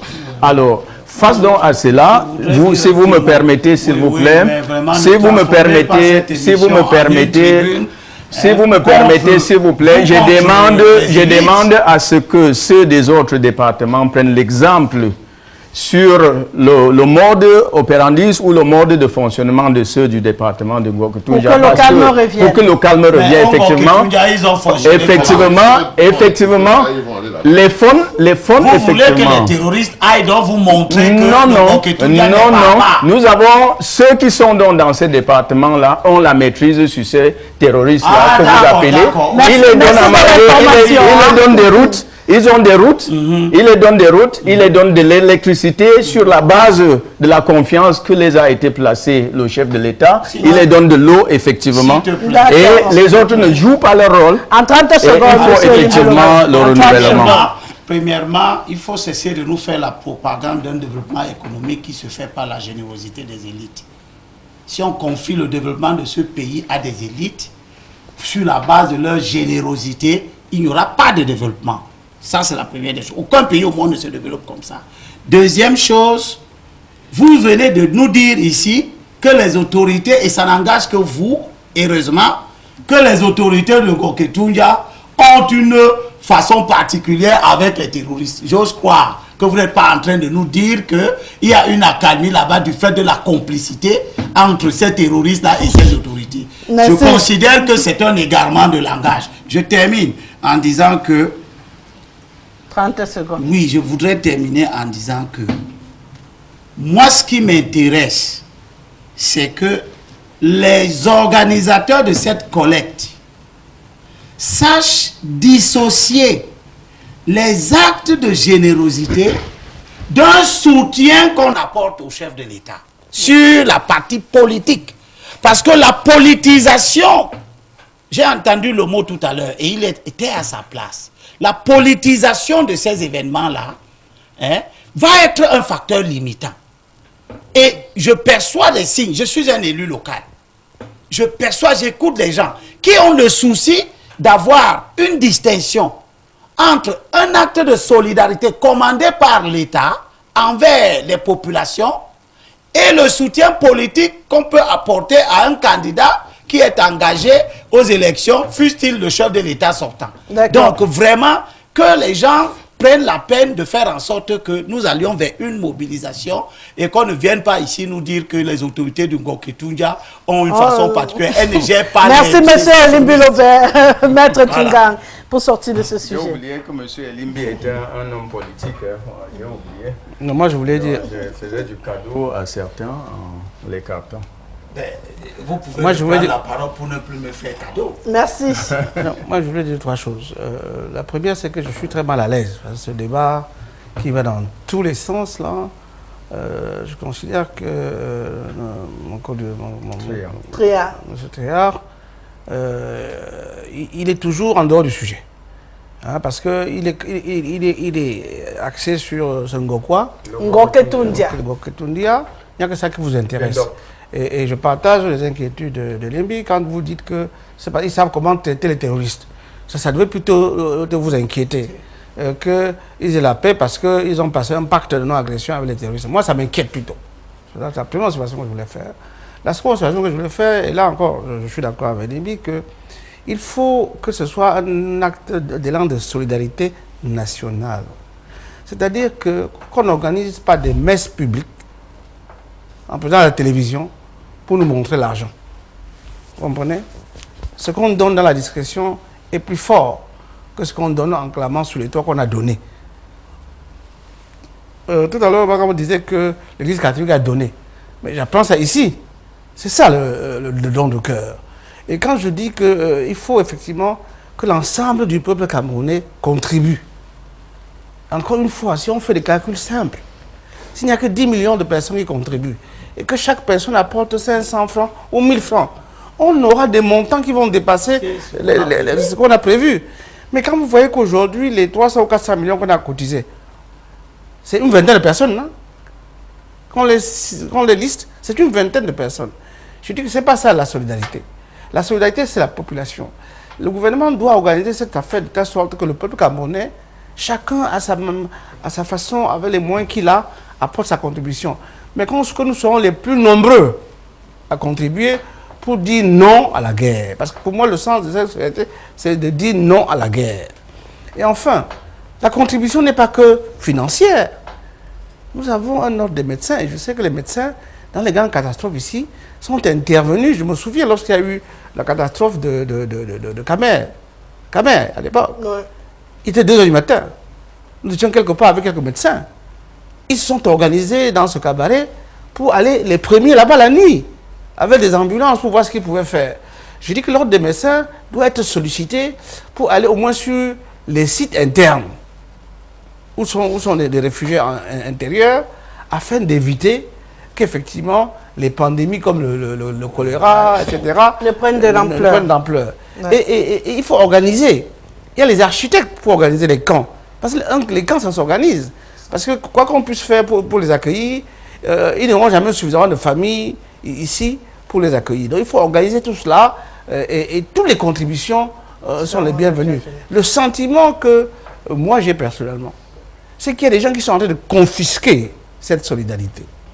Ils sont en train de la confisquer pour dire que c'est nous qui l'avons décidé, c'est nous qui la gérons et c'est nous à la limite qui décidons qui cotise et qui ne cotise pas. Quand j'entends monsieur le maire dire qu'on l'a appelé au téléphone pour lui dire qu'il y a une réunion et qu'il faut qu'il vienne avec sa contribution, moi je suis très inquiet.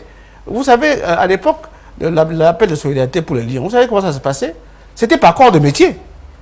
Ça se faisait par quoi?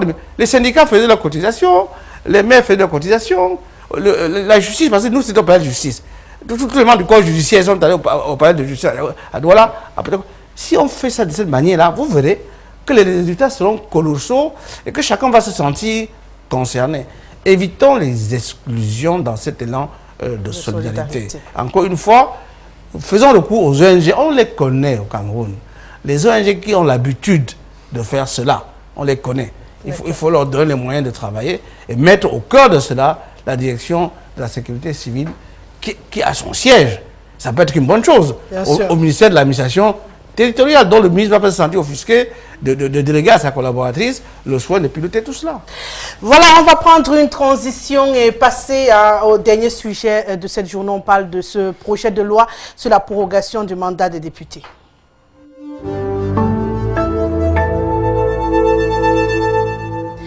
Pour les habitués de ce plateau, ils le savent déjà. Pour tous ceux qui ne sont pas, on sait que quand on arrive à ce niveau, c'est 1 minute à chaque prise de parole. Sinon, je serais obligée d'intervenir parce que parfois, on en prend 3, 4, 5 et ça ne permet pas aux autres de s'exprimer également. Alors, le Cameroun s'apprête à organiser, il faut le dire, des élections législatives, municipales, présidentielles, puisque le Sénat est déjà traversé en cette année 2018.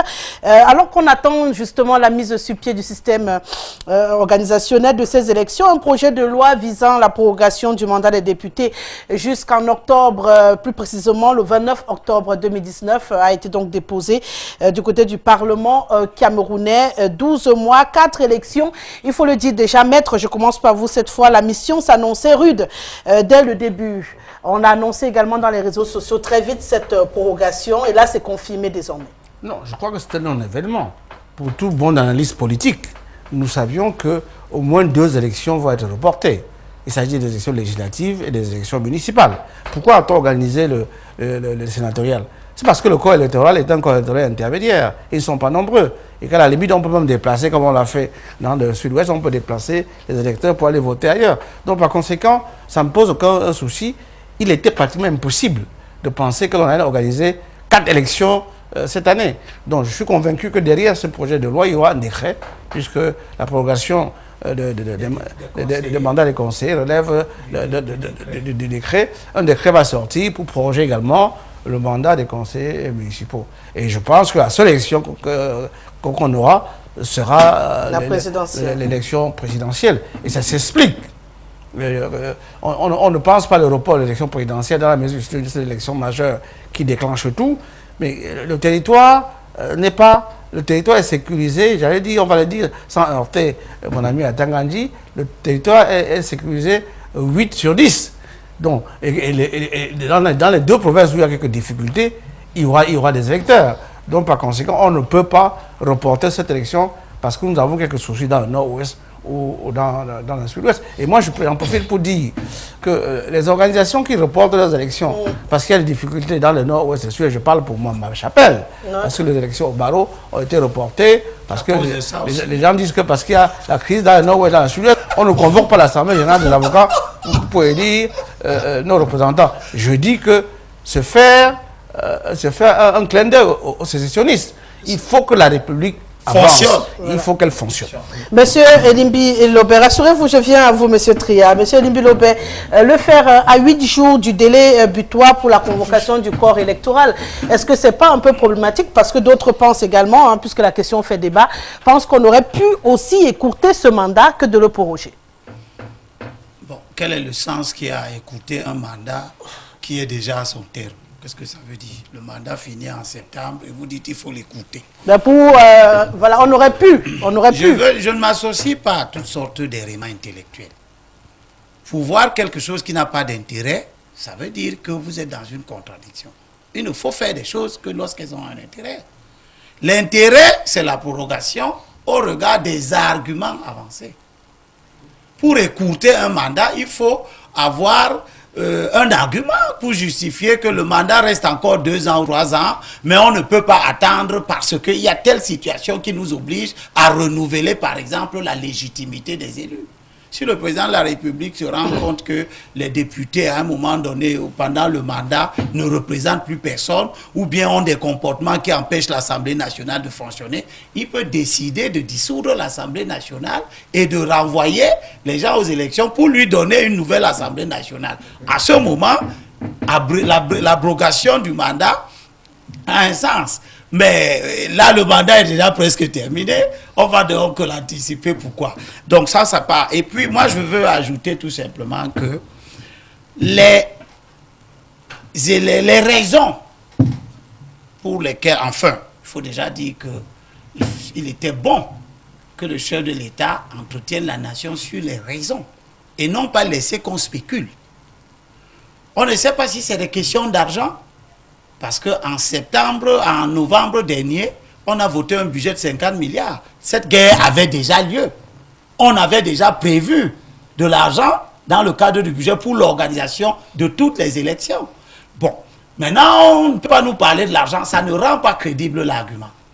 On nous parle du désordre qu'il y a dans le pays, 2 régions. Je veux rappeler aux gens que, pour ce qui concerne les élections municipales, par exemple, le chef de l'État a les moyens légaux d'organiser les élections dans 8 régions et laisser les 2 autres. L'article 52 de la loi fixant les règles applicables aux communes dit qu'en temps de guerre, le conseil municipal d'une commune peut être, pour des motifs d'ordre public et d'intérêt général, suspendu par le décret du président de la République jusqu'à la cessation des hostilités. Donc le président peut parfaitement suspendre les conseils municipaux du nord-ouest et du sud-ouest et organiser les élections ailleurs. Dans les 8 autres régions. Merci, M. Elimbi Lobert, de respecter la règle du jeu. Je termine, s'il te plaît, pour dire... Je reviens à vous. Monsieur Sambaka, j'ai dit que je voudrais éviter de vous interrompre. Permettez-moi de parler. C'est pas grave, je reviens à lui. C'est à lui de vous donner 5 minutes. Il parlait justement de tensions dans la zone anglophone. Si on proroge le mandat à cause de cette raison-là, cela revient également à dire que on reconnaît qu'il faudrait achever cette guerre en 1 année, puisque l'année qu'on rajoute, ça veut dire qu'en 1 année, on n'aura plus de guerre.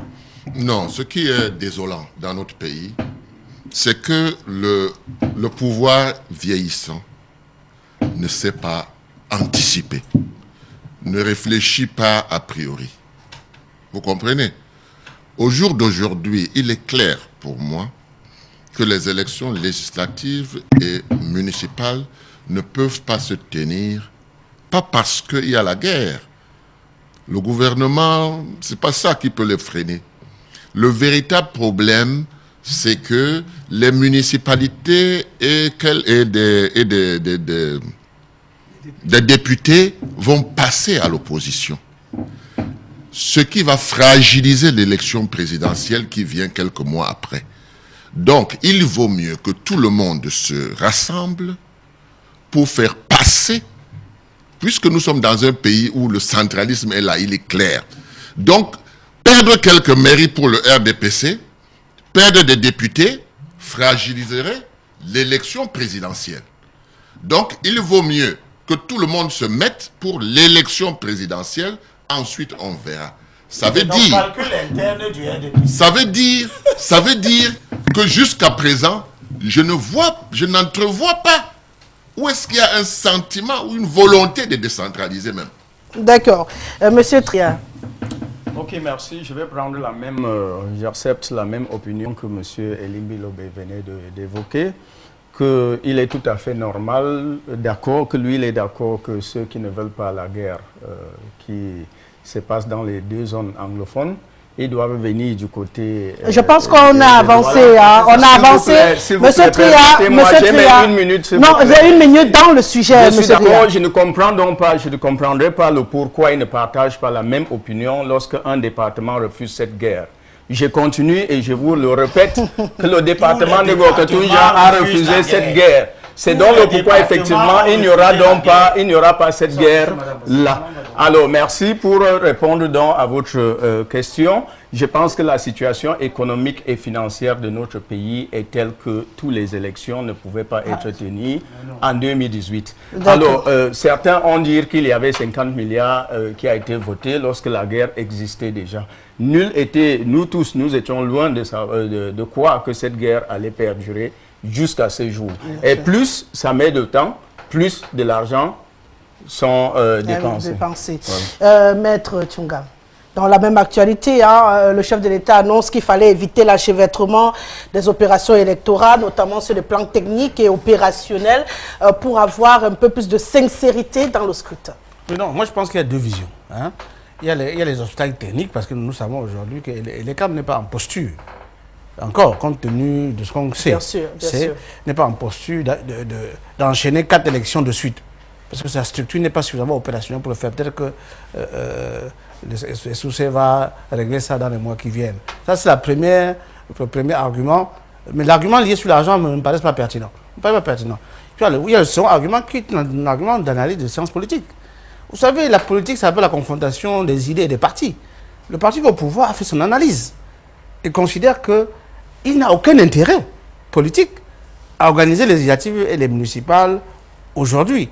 Et que dans un an, on y verra un peu plus clair et qu'il faut effectivement concentrer, n'est-ce pas, sa démarche politique sur la présidente de la République. Prendre d'abord la présidente de la République et voir après. Quitte à perdre quelques députés après, mais ça n'aura pas la même conséquence que celle qui aurait précédé l'élection présidentielle. Mais ça, dans tous les partis politiques, il y a des think tanks qui sont là pour réfléchir à l'opportunité ou non de l'élection.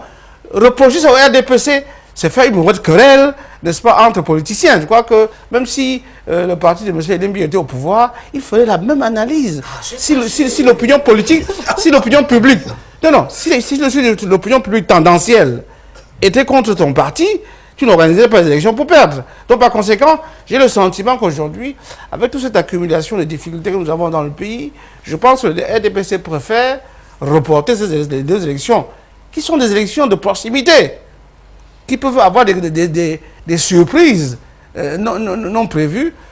Il est préférable de faire l'élection présidentielle. Tu peux leur donner les régions, puisque les sénateurs sont déjà là-bas. Tout à fait. donc par conséquent, moi je pense qu'il ne faut pas polémiquer plus qu'il n'en est sur cette question-là. Le temps qui nous est imparti est arrivé au terme. Monsieur Elimbi-Lobé, 30 secondes. Oui, pour dire simplement que si j'avais chuté, c'était pour dire que les raisons qui sont ambiantes et qui pourraient justifier le report ne sont pas fondées.